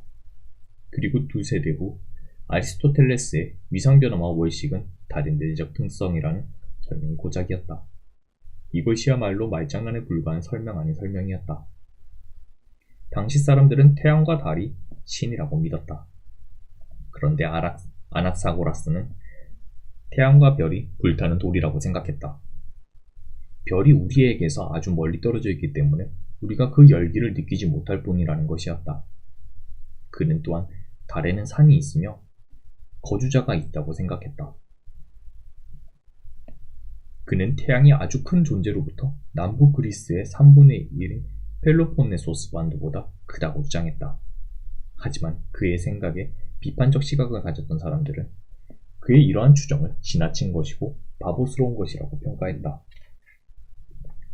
아녹사고라스를 아테네로 데려온 장본인은 페리클레스였다. 당신은 아테네의 정성기였다. 하지만 페리클레스는 펠로폰네소스 전쟁을 일으킨 주인공이기도 했다. 이 전쟁으로 말미암아 아테네의 민주주의가 붕괴하기 시작했다. 철학과 과학을 좋아하던 페리클레스는 아낙사고라스와 절친한 사이였다. 이러한 면에서 아낙사고라스가 아테네의 융성에 크게 이바지했다고 생각하는 이들도 있다. 하지만 페리클레스는 정치적으로 많은 문제들을 안고 있었다. 그의 정적들은 페리클레스의 세력이 워낙 강대했기 때문에 그를 정면에서 공격하지 못하고 대신 그의 측근들을 노렸다. 이러한 상황에서 아낙사고라스가 불위형죄로 투옥되었다. 달도 보통 물질로 만들어진 하나의 장소에 불과하며 태양도 하늘에 떠있는 불타는 돌덩이뿐이라는 그의 주장이 문제의 발단이었다. 이러한 연유에서 그에게 불신앙의 죄목이 씌워졌다. 존 윌킨스 주교가 1638년에 쓴 글을 보면 그가 당시의 아테네인들을 어떻게 평했는지 알 수 있다. 그 열광적인 우상 숭배자들은 자신들이 신으로 모시는 태양이 돌이라는 주장에 모멸감을 느끼면서도 정작 우상인 돌을 신으로 모시는 자신들의 어리석음을 깨닫지 못했다. 페리클레스는 아낙사고라스의 석방을 위해 노력했고 성공을 거둔 것처럼 보였다. 하지만 때는 이미 늦었다. 그때는 그리스 사회의 전반적 분위기가 변화의 큰 물결에 휩쓸려 이오니아의 전통이 급격히 쇠퇴하는 중이었다. 이오니아의 위대했던 전통은 그나마 200년쯤 뒤에 이집트의 알렉산드리아에서 다시 꽃을 피우게 되었다. 역사나 철학책을 보면 탈레스에서 데모크리토스나 아낙사고라스로 이어지는 그리스의 위대한 과학자들을 소크라테스 이전의 철학자들이라고 간단하게 언급하고 마는 경우가 허다하다. 그러므로 이오니아 과학자들의 역할은 소크라테스, 플라톤, 아리스토텔레스가 등장할 때까지 철학의 성을 지킨 것이 전부였고, 그들이 소크라테스 철학에 영향을 주었다고 해도 그것은 아주 미미한 수준이라는 느낌을 갖게 된다. 그러나 옛 이오니아인들의 전통은 소크라테스 이후의 그리스 사조와는 상반되는 것이었다. 도리어 현대 과학과 더 잘 어울린다. 이오니아의 과학자들이 강하게 영향을 준 시대가 겨우 200에서 300년밖에 이어지지 못했음은 이오니아의 각성기와 이탈리아의 부흥기 사이에서 태어나서 살다간 수많은 사람들에게 하나의 돌이킬 수 없는 손실이었다. 사모스와 관련된 인물들 중에서 후세에 가장 많은 영향을 끼친 사람은 아마 피타고라스일 것이다. 그는 기원전 6세기에 폴리크라테스와 동시대신 인물이었다. 사모스 지방에 전해오는 이야기에 따르면 그는 한동안 사모스섬 케르키스 산에 있는 한 동굴에서 산 적이 있다고 한다. 피타고라스는 지구가 공과 같이 둥글다고 추론한 역사상 첫 번째 인물이었다. 달이나 태양의 유사성에서 주목했거나 아니면 월식이 일어날 때 달에 비친 지구의 그림자가 원형이라는 사실에 근거하여 지구가 둥글다는 추론을 했을 것이다. 또는 사모스 섬을 떠나는 배가 수평선 너머로 사라질 때 시야에서 마지막으로 사라지는 부분이 돛대라는 점도 지구가 구형이라는 추론의 근거가 됐을 것이다. 직각삼각형의 두 짧은 변의 길이의 제곱을 합한 값은 밑변의 길이의 제곱과 같다는 저 유명한 피타고라스의 법칙도 피타고라스 또는 그의 제자들이 발견하였다. 피타고라스는 이 법칙이 성립하는 직각삼각형들의 사례를 단순히 열거한 것이 아니라 이것을 일반적으로 증명할 수 있는 수학적 추론의 방식을 개발했다는 사실에 우리는 주목을 할 필요가 있다. 현대의 모든 과학 연구에서 필수적인 수학적 논증의 전통은 피타고라스에서 시작된 것이다. 그리고 코스모스라는 단어를 처음 사용한 이도 바로 피타고라스였다. 그는 우주를 아름다운 조화가 있는 전체, 즉 코스모스로 봄으로써 우주를 인간의 이해 범주 안으로 끌어들였던 것이다. 이오니아 사람들 대부분은 우주의 조화에 인간이 접근할 수 있는 길은 관측과 실험이라고 믿었다. 현대 과학에서도 관측과 실험이 연구 활동을 주도한다. 하지만 피타고라스의 접근 방식은 매우 달랐다. 그는 순수한 사고를 통해서 자연의 법칙을 추론해낼 수 있다고 가르쳤다. 근본적으로 피타고라스 학파는 실험주의자가 아니었다. 그들은 수학자였으며 철두철미한 신비주의자였다. 약간은 지나친 혹평이라고 할 수 있겠으나 버트런드 러셀은 피타고라스 학파에 관해서 이렇게 이야기한 바가 있다. 피타고라스는 새 종교를 창시했는데 그것은 영혼의 이주성과 홍섭취의 제약성에 그의 핵심 교의를 둔 일종의 미리 종교였다. 그의 종교는 교단의 형태로 구체화되었다. 그 교인들이 여기저기 국가의 권력층에 끼어들었고 드디어 성인들이 지배하는 정치체제를 구축했다. 그러나 회개하지 않은 죄인은 콩맛을 잊지 못하고 안달하다가 결국에는 교의의 등을 돌리고 말았다. 피타고라스 학파는 수학적 논증의 객관성 및 확실성에 매료되어 있었으며 수학적 논증이야말로 인간 지성이 도달할 수 있는 순수하고 더러움이 없는 최상의 인지세계라고 받아들였다. 그리고 이러한 논증체계야말로 코스모스였다. 그 안에서는 직각삼각형의 변조차도 단순한 수학적 관계에 순종해야 했다. 이것은 번잡한 일상생활과 크게 대비되는 생각이었다. 그들은 자신들의 수학을 통해서 완벽한 현실, 즉 신의 영역을 들여다볼 수 있다고 여겼고 우리에게 익숙한 세상은 완벽한 세계의 단지 불완전한 투영일 뿐이라고 생각했다. 플라톤의 유명한 동굴의 우화를 보면 죄수들은 지나가는 얘 그림자만 볼 수 있도록 동굴 안에 묶여있기 때문에 그 그림자를 현실이라고 생각한다. 고개만 돌리면 바로 옆에 있는 복잡한 현실계를 알아볼 수 있음에도 불구하고 그들은 그림자를 자신이 속한 세계의 전부라고 믿을 수밖에 없다. 현실의 복잡한 일상을 그들은 상상할 수가 없는 것이다. 피타고라스 학파는 플라톤에게 그리고 나중에는 기독교 사상에 지대한 영향을 미치게 된다. 그들은 상충하는 관점들의 자유로운 대결을 허락하지 않았다. 이 점은 모든 정통 종교에서 공통적으로 볼 수 있는 현상이다. 이와 같은 경직성 때문에 피타고라스 학파는 자신들의 오류를 고쳐나갈 수가 없었던 것이다. 키케로의 이야기를 들어보자. 토론에서 정말로 필요한 것은 논지의 완벽함이지 그 논지가 지니는 권위의 무게가 아니다. 가르치는 것을 업으로 하는 이들의 권위가 배우고 싶어하는 자들에게 장애의 요인으로 작용하여 결국 학생들로 하여금 자신의 판단력을 발휘하지 못하게 만든다. 권위의 무게가 중시되는 사회에서는 주어진 문제의 답을 스승이 내린 판단에서만 찾으려 하기 때문이다. 나는 피타고라스 학파에서 통용됐던 이와 같은 관행을 받아들이고 싶지 않다. 그들은 논쟁에서 우리 스승님께서 말씀하시기를 하는 식으로 대답하는 습관이 있다. 여기서 스승은 물론 피타고라스를 가리킨다. 이미 정해진 견해들이 아주 강해서 타당한 이유가 제시되지 않은 채 권위가 모든 것을 지배하는 시기였다.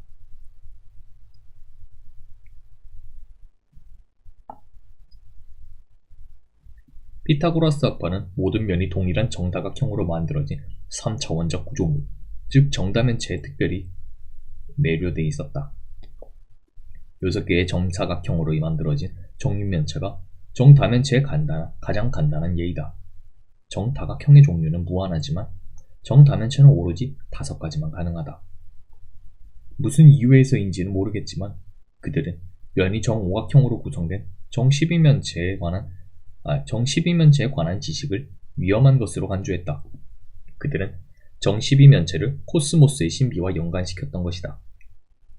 나머지 4종류의 정다면체들을 당시 사람들이 세상을 구성하는 4대 원소로 여겼던 흙, 불, 공기, 물과 연관시켰으므로 정12면체와 연관시킬 수 있는 대상이란 결국 하늘밖에 없었을 것이다. 그리고 정12면체에 관한 것은 일반인들이 알아서는 안 되는 비밀로 간주했다. 피타고라스 학파는 정수를 특별히 좋아했다. 그들은 다른 수들은 물론이고 만물의 근원도 모두 정수라고 보았다. 그런데 이러한 생각과 관련해 아주 곤란한 문제가 하나 발생했다. 정사각형의 한 변에 대한 대각선의 길이의 비를 나타내는 이의 제곱근이 무리수로 판명됐던 것이다. 아무리 큰 정수를 쓰더라도 루트 2는 두 정수의 비로는 정확하게 표시할 수 없는 숫자다. 이것도 운명의 장난인지 루트 2가 무리수라는 사실은 다름 아닌 피타고라스의 정리를 통해서 밝혀졌다. 원래 무리수라는 두 정수의 비로 표현될 수 없는 숫자라는 뜻이었다. 그러나 피타고라스 학파는 무리수를 모종의 위협적인 요소로 받아들였는데 이것은 무리수의 존재가 그들 세계관의 불합리성과 오류를 암시했기 때문이었다. 이것이 오늘날 이레셔널이라 불리는 단어가 불합리라는 두 번째 뜻을 갖게 된 연유이다.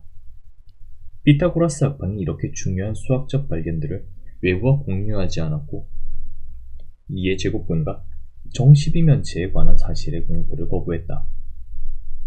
그들의 관점에서 이러한 발견은 외부 세계가 알아서는 안 되는 것이었다. 오늘날에도 과학 대중화에 반대하는 과학자들을 종종 만나게 된다. 그들은 과학의 신성한 지식은 소수 집단의 전유물이며 대중이 함부로 손대어 훼손시키는 일이 없도록 해야 한다고 고집한다. 피타고라스 학파는 굴을 완벽한 존재로 여겼다. 표면에 있는 모든 점들이 중심에서 같은 거리만큼 떨어져 있다는 사실을 그 완벽성의 근거로 삼았던 것이다. 그 완벽성의 근거로 삼았던 것 같다. 이러한 의미에서 원 또한 완전한 도형이었다. 그리고 피타고라스 학파는 행성들도 원형의 궤도 위를 언제나 같은 속도로 움직이고 있다고 주장했다. 행성이 궤도 어디에 위치하느냐에 따라 빠르고 느리게 속력을 바꾸며 움직인다는 것은 그들로서는 도저히 이해할 수 없는 일이었다. 그래서 그들은 원형이 아닌 운동은 어딘가 결함이 있다고 보았다. 한편 행성은 불완전한 지구와는 달리 완벽한 존재라고 믿었으므로 행성들에게는 비원형 궤도가 어쩐지 걸맞지 않다고 생각했던 것이다. 피타고라스 학파의 사상이 가져다준 득과 실은 요하네스 케플러의 일생과 업적을 살펴보면 잘 알 수 있다. 비록 감각으로 인식하지 못하는 세계이지만 피타고라스 학파는 완벽하고 신비한 세계의 존재를 확신했다. 기독교도들은 그들의 이러한 생각을 쉽게 받아들였다. 사실상 이것은 케플러가 받은 초기 신학 교육의 핵심적인 요소이기도 했다. 한편으로 케플러는 자연에는 수학적인 조화가 존재한다고 확신했으며 우주는 곳곳마다 조화로운 비율로 꾸며져 있다고까지 이야기했다. 즉, 간단한 수학적 관계가 행성의 움직임을 결정한다고 믿었던 것이다. 다른 한편으로는 그는 피타고라스 학파의 주장에 따라 행성들이 등속 원운동만 한다는 생각을 오랫동안 고집했다. 그런데 그는 번번이 행성 운동의 관측 결과를 이러한 방식으로 설명할 수 없음을 발견하게 되었다. 그때마다 그는 원궤도로 다시 설명하려고 무지애를 썼다. 그렇지만 피타고라스 학파와 달리 케플러는 현실 세계에 대한 실험과 관측의 중요성을 깊이 신뢰했기 때문에 행성의 겉보기 운동에 관한 상세한 관측 자료에 따라 원궤도 운동이라는 전제를 포기했다. 행성들의 궤도는 타원이었다.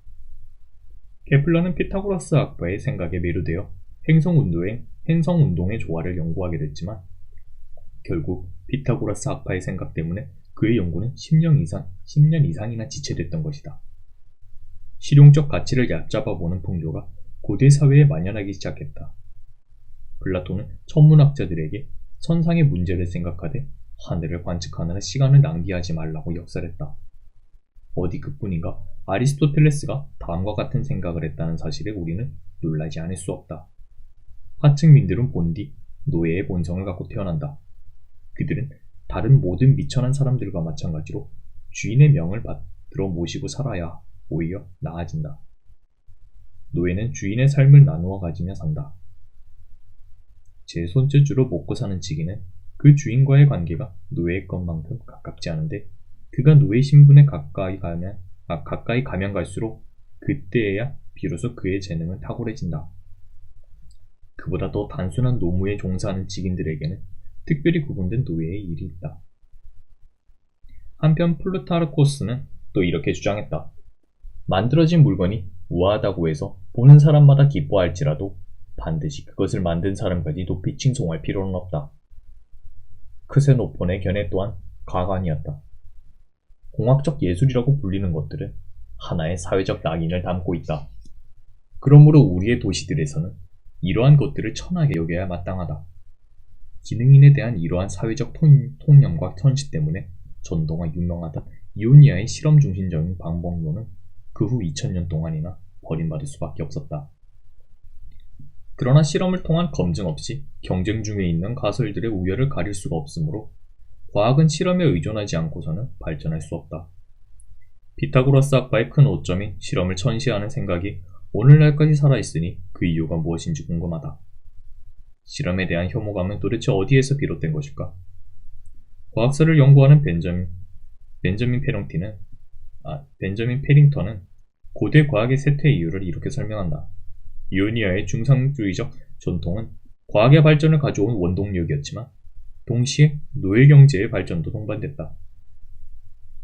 노예 소유가 부의 권력으로 이르는 길이었다. 폴리크라테스의 요새도 노예들이 쌓아올렸으며 페리클레스, 플라톤, 아리스토텔레스 등이 활약하던 시기에 아테네시에는 엄청난 규모의 노예 인구가 상주하고 있었다. 아테네인들의 민주주의에 관한 온갖 대범한 생각들은 소수의 특권층에게만 해당됐지 구성원 전부를 대상으로 한 것은 아니었다. 노예의 정체성은 손을 사용하는 그들의 육체노동에 있었다. 육체노동은 바로 노예임을 뜻했다. 한편 과학실험도 육체노동이었다. 노예 소유자들은 당연히 육체노동과 거리를 뒀다. 그러나 과학을 할 만큼의 물질적, 시간적 여유가 있었던 사람들도 일부 사회에서 체면치레로 젠틀맨이라 불러주는 바로 노예주들 뿐이었다. 그러니 누가 과학을 했겠는가? 거의 아무도 과학을 하지 않았다는 이야기가 된다. 이오니아인들의 능력은 꽤 훌륭한 기계를 만들기에 충분하고도 남았다.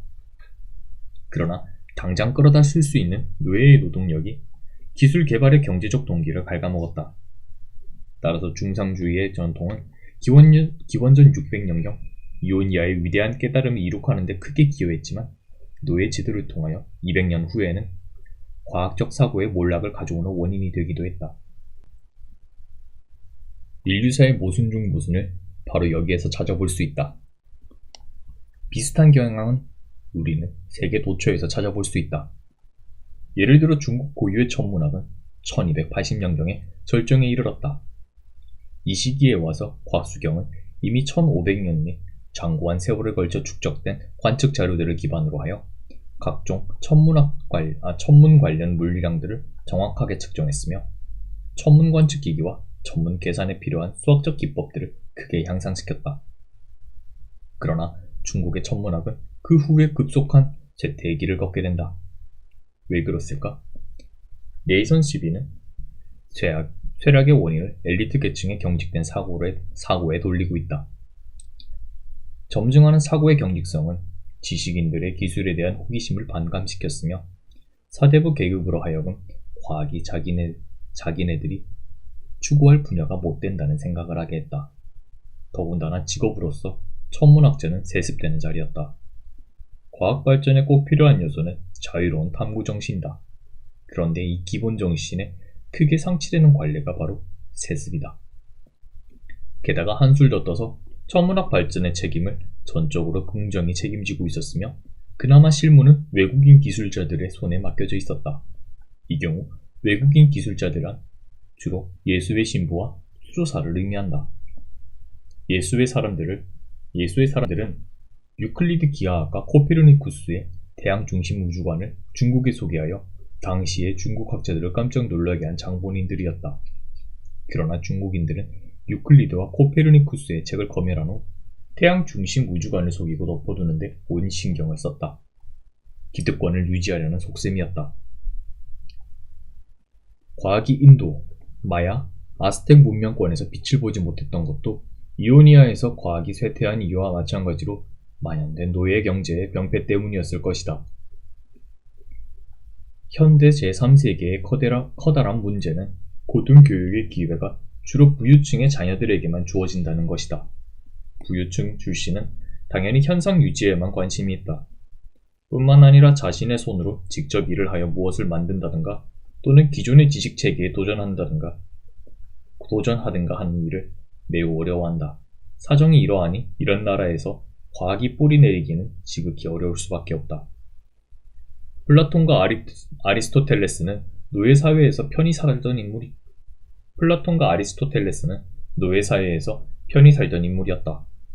그들은 노예제도의 부당성에 괴로워하기보다 오히려 억압을 정당화하는 논지를 폈으며 전제 독재군주를 섬겼고 육체와 정신의 분리를 가르쳤다. 그들은 또 사상과 물질을 별개의 것이라고 가르쳤다. 어디 그뿐인가?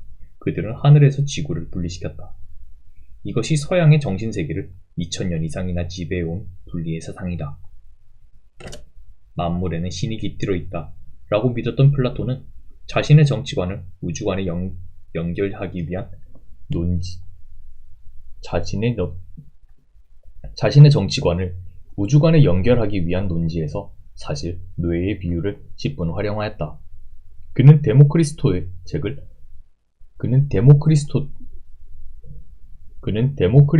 책을 모조리 불태워버리라고 했다고 한다. 이것은 아마도 데모크리스토가 불멸의 영혼이나 불멸의 신 또는 피타고라스 학파의 신비주의를 인정하지 않았기 때문일 것이다. 또는 데모크리스토가 무한계의 세계에 있다고 믿었기 때문일지도 모른다. 인간의 지식 전체를 73권의 책에 집단해성했다는 데모크리스토의 저작물 중에서 그 어느 것 하나 온전히 전해오는 것이 없다. 그래서 우리가 데모크리스토의 가르침이라고 알고 있는 것들은 모두 단편적이고 지역적 내용일 것들 뿐이다. 그것도 주로 윤리학에 관한 내용이고 한 달이 걸쳐 전해진 간접적인 기술에 근거하고 있다. 다른 고대 이오니아 과학자들도 상황은 크게 다르지 않다. 피타고라스와 플라톤은 코스모스가 설명될 수 있는 실체이고 자연에는 수학적인 근본 얼개가 있다고 가르침으로써 사람들의 마음속에 과학을 하려는 동기를 크게 불어넣었다.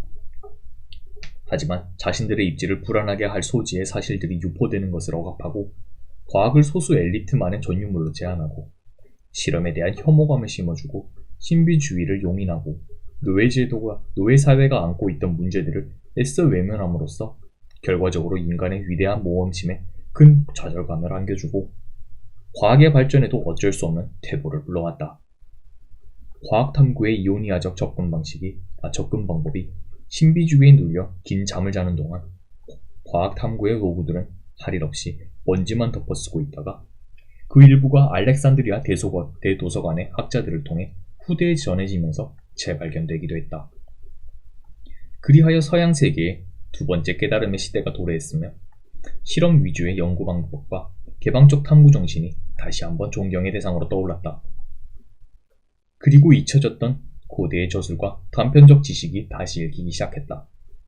레오나르도 다빈치, 콜럼버스, 코페르니쿠스 등은 고대 그리스 전통으로부터 영감을 얻거나 이러한 전통을 독자적으로 재조사하기에 이르렀다. 종교와 정치 분야는 그렇지 못하지만 과학 분야에서는 이오니아의 자유로운 탐구 정신에 뿌리를 둔 바람직한 면면을 오늘날에도 여기저기 많이 찾아볼 수 있다. 그렇다고 해서 현대가 미신에서 완전히 해방된 것은 아니다.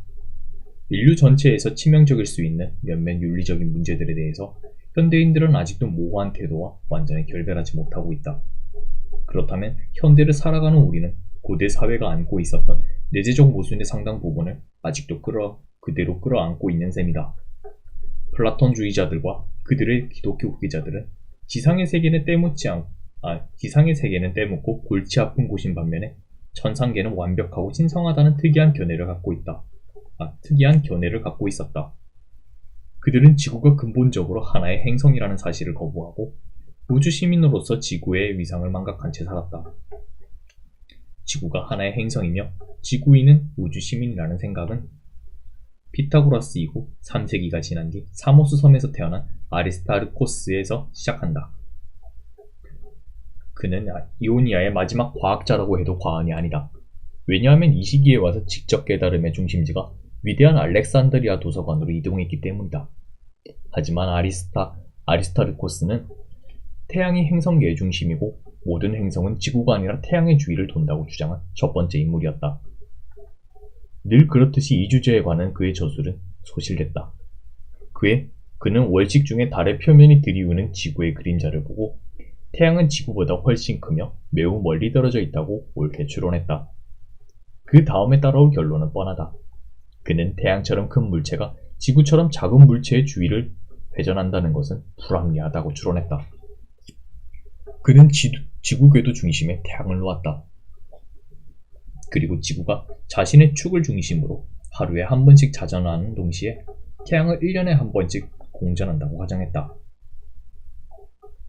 아리스타르코스의 이와 같은 생각은 우리가 코페르니쿠스 하면 떠올리게 되는 생각과 그대로 일치한다. 그렇기 때문에 갈릴레오는 코페르니쿠스를 태양 중심의 우주관을 복귀시킨 사람이며 입증한 사람이라고 기술했지 태양 중심 우주관의 창시자라고 부르지 않았다. 아리스타르코스와 코페르니쿠스 사이에 있었던 1800년이라는 긴 세월 동안 어느 누구도 행성의 배열을 제대로 알지 못했지만 이것은 이미 기원전 2280년경에 완벽하고 명확하게 밝혀졌던 것이다. 지동설은 아리스타르코스의 동시대인들을 분노케 하기에 충분했다. 아낙사고라스, 브루노, 갈릴레오 등이 던져졌던 반대의 외침들을 우리는 잘 알고 있다. 그러므로 아리스타르코스를 불경죄로 처벌하라는 아우성의 강도는 어떠했을지 충분히 상상할 수 있다. 아리스타르코스와 코페르니쿠스를 적대시하려는 생각이 여전히 우리에게 남아있다.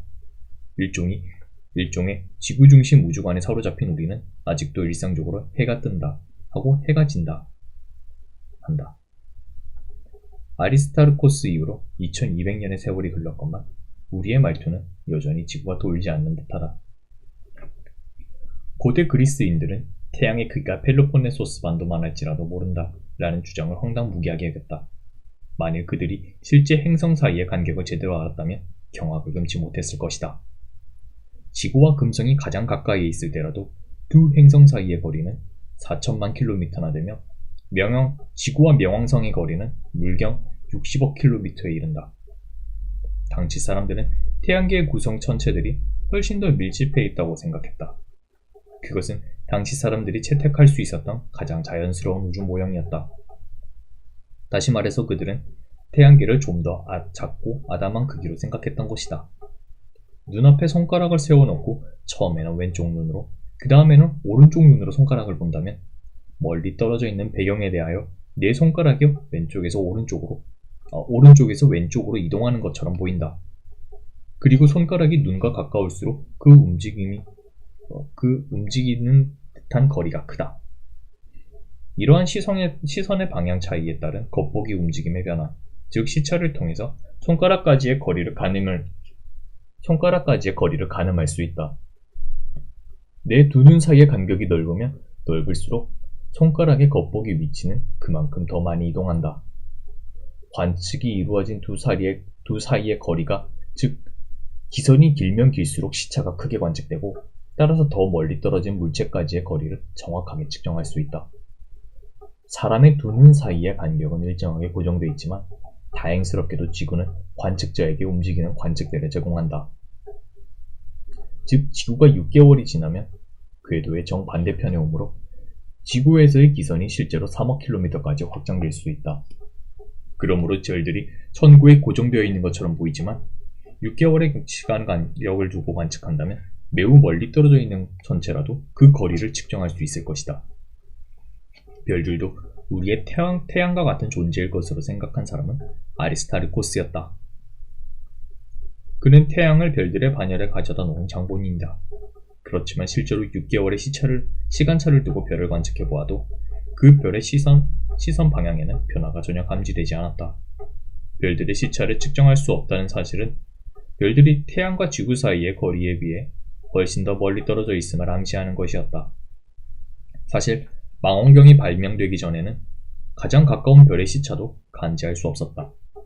19세기에 들어와서야 비로소 별의 시차 측정이 이루어졌단다. 19세기에 들어와서야 비로소 별의 시차 측정이 이루어졌다. 일단 별의 시차가 알려지면 그리스인들이 발명한 기하학을 이용하여 누구나 그 별까지의 거리를 쉽게 계산해낼 수 있다. 이렇게 측정한 거리가 가장 가까운 별이라고 해도 수백 년이나 된다. 별까지의 거리를 잴 수 있는 또 다른 방법이 있다. 이오니아인들도 충분히 알아냈음직한 방법이지만 그들은 이 방법을 활용하지 않았다. 같은 물체라도 관측자와의 거리가 멀어질수록 작게 보인다는 사실은 누구나 다 알고 있다. 이와 같은 겉보기의 크기와 실제 거리 사이에 성립하는 반비례 관계는 미술과 사진술에 널리 활용되는 원근법의 근본 원리이다. 그러므로 태양에서 멀어질수록 태양은 더 작고 희미하게 보일 것이다. 그렇다면 우리가 태양으로부터 얼마나 멀리 달아난다면 태양이 하나의 별같이 작고 흐린 점으로 보일까? 이 질문의 답에서도 우리는 별까지의 거리에 대하여 어느 정도 감은 잡을 수 있을 것이다. 앞에 던진 질문을 또 다른 식으로 표현해보자. 태양에서 얼마나 작은 조각을 떼어내보면 그것이 별과 같은 밝기로 보일까? 이 질문의 답을 찾기 위한 실험을 처음 시도한 인물은 크리스티안 하위언스로 알려져 있다. 그는 이오니아의 전통을 그대로 따라서 굵기가 다른 구멍이 여러 개 뚫려있는 동판을 태양을 향해 들고 어느 크기의 구멍을 통해서 본 태양의 밝기가 전날 밤에 자신이 보아둔 천랑성의 밝기와 비슷한지 조사했다. 결과는 태양의 겉보기 지름의 28,000분의 1이 되는 구멍으로 28,000분의 1에 되는 구멍으로 본 태양의 밝기가 천랑성과 비슷하다는 것이었다.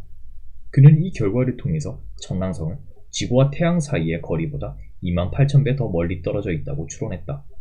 이것은 약 반광년에 해당하는 거리다. 여러 시간 전에 본 별의 밝기를 기억하기는 그리 쉬운 일은 아니지만 하위언스는 별의 밝기를 꽤나 잘 기억했던 모양이다. 하지만 이러한 방법으로 거리를 측정하려면 태양과 천랑성의 원래 밝기가 같다는 가정이 필요하다. 그런데 천랑성은 태양보다 원래 더 밝다. 이 사실을 하위언스가 알고 있었다면 그는 이 별까지의 거리를 거의 정확하게 알아냈을 것이다. 오늘날 우리가 알고 있는 청량선까지의 실제 거리는 8.8광년이다. 아리스타르코스나 하위언스가 부정확한 자료에 근거하여 부정확한 답을 얻었다는 것은 문제로 삼을 일이 전혀 아니다.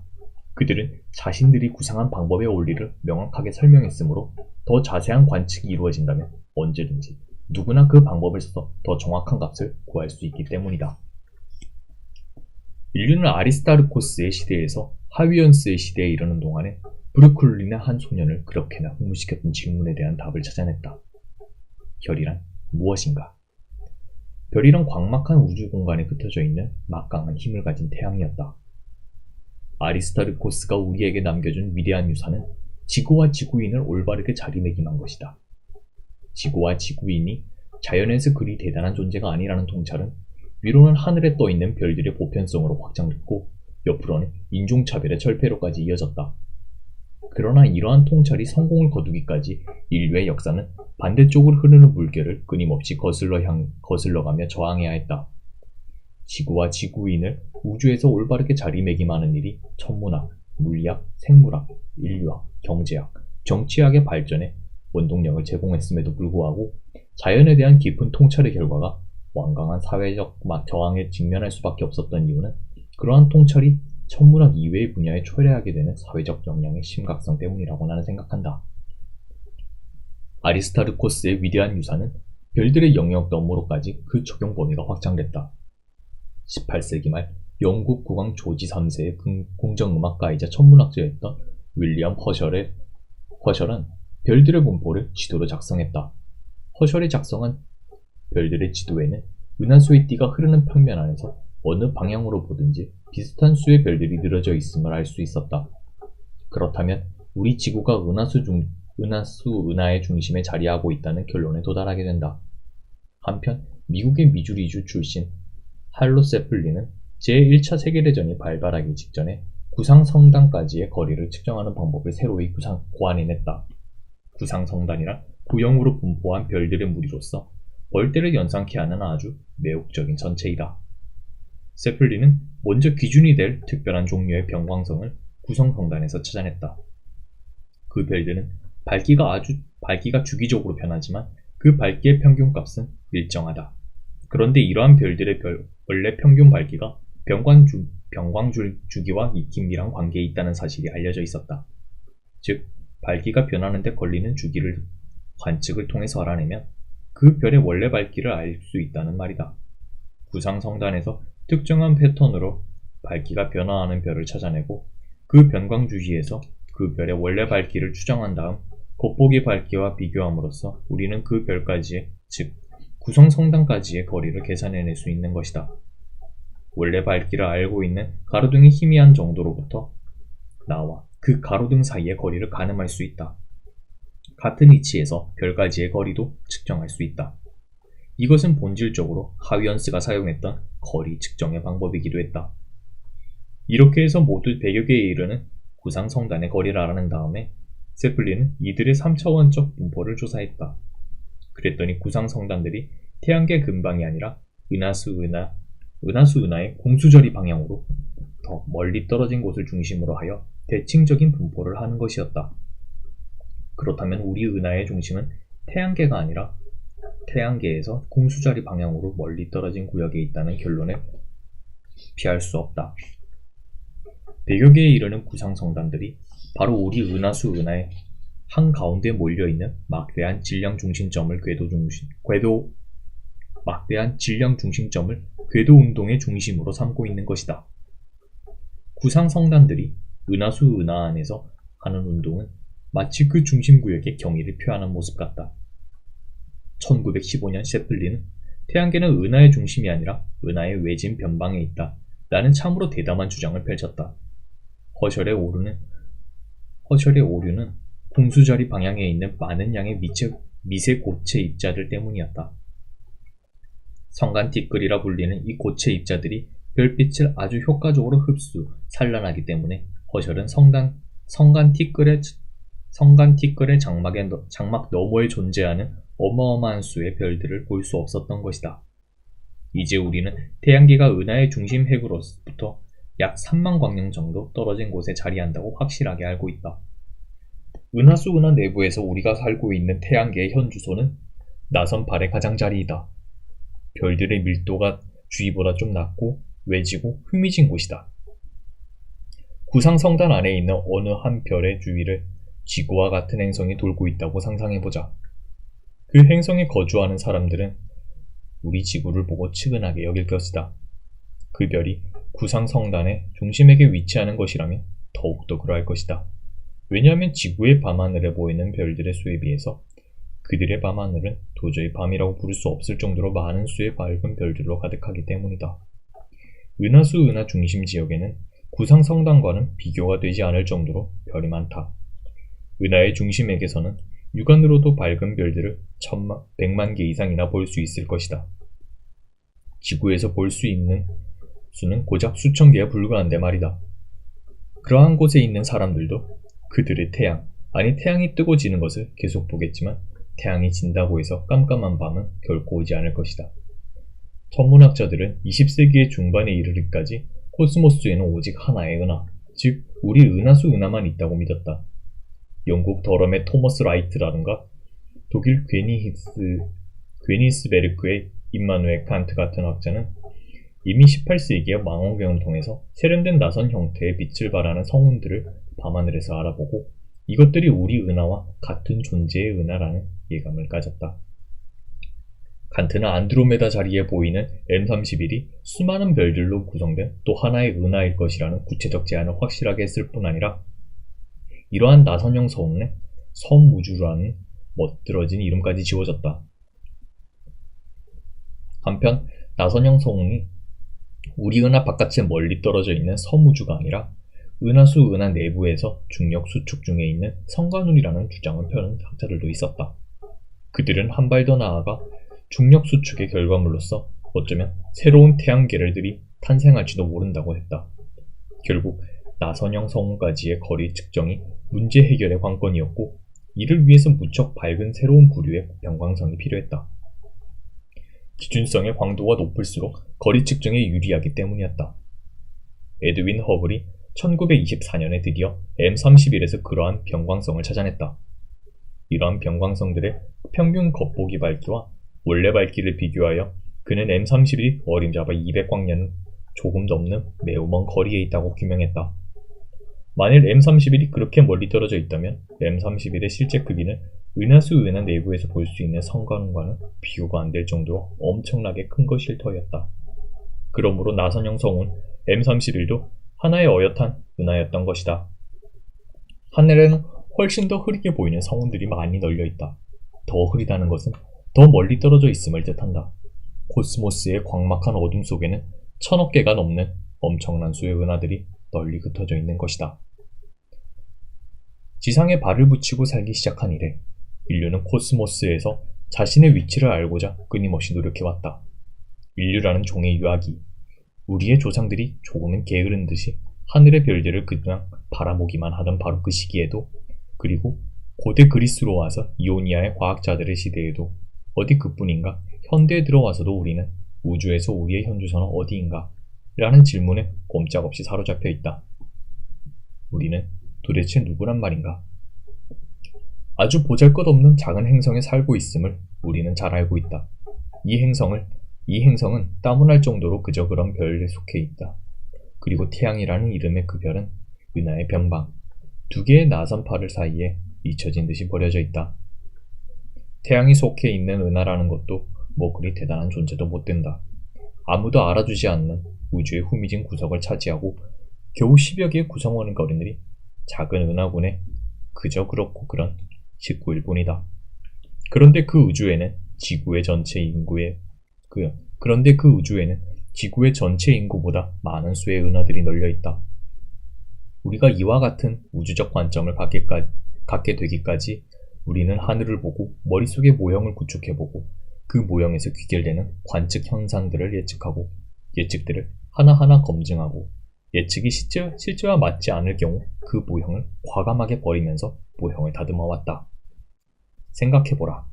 태양은 벌겋게 달아오른 돌멩이였고 별들은 천상의 불꽃이었으며 은하수는 밤하늘의 등뼈였다. 이론적 모형을 이렇게 지속적으로 구축하고 또 파기하는 과정을 뒤돌아보면서 우리는 인류의 진정한 용기가 과연 어떠했는가를 실감하게 된다. 아리스타르코스 이래 과학자들의 임무는 우주 드라마의 중심 무대에서부터 우리 자신을 한 발씩 뒤로 물러서게 하는 것이었다. 새로운 곳에 자리를 잡기도 전에 물러서기는 계속했다. 새로운 자리에 적응할 겨를도 없이 세플리와 허블의 발견들을 목격했던 세대들이 아직도 우리와 지구를 공유하며 살고 있다.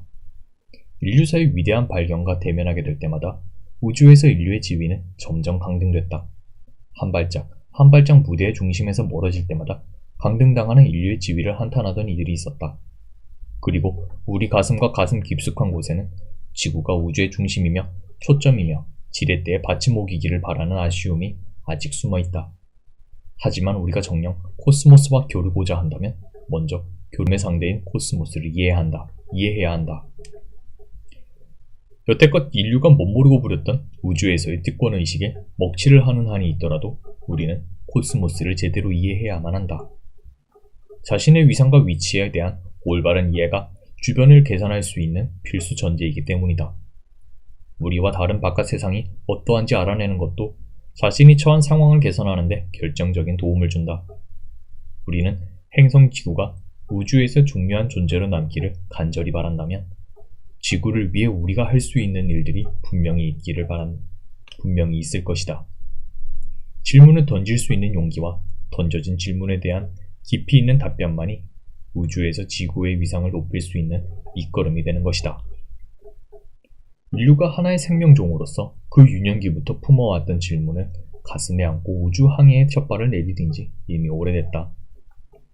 세대를 거듭할 때마다 유년기의 질문은 신선한 감각으로 우리에게 새롭게 다가왔으며 세대를 거듭하면서 유년기의 호기심이 줄어들기는커녕 오히려 더 커져갔다. 별들은 도대체 어떤 존재인가? 탐험의 욕구는 인간의 본성이다. 우리는 나그네로 시작했으며 나그네로 남아있다. 인류는 우주의 해안에서 충분히 긴 시간을 꿈을 대며 꿈을 키워왔다.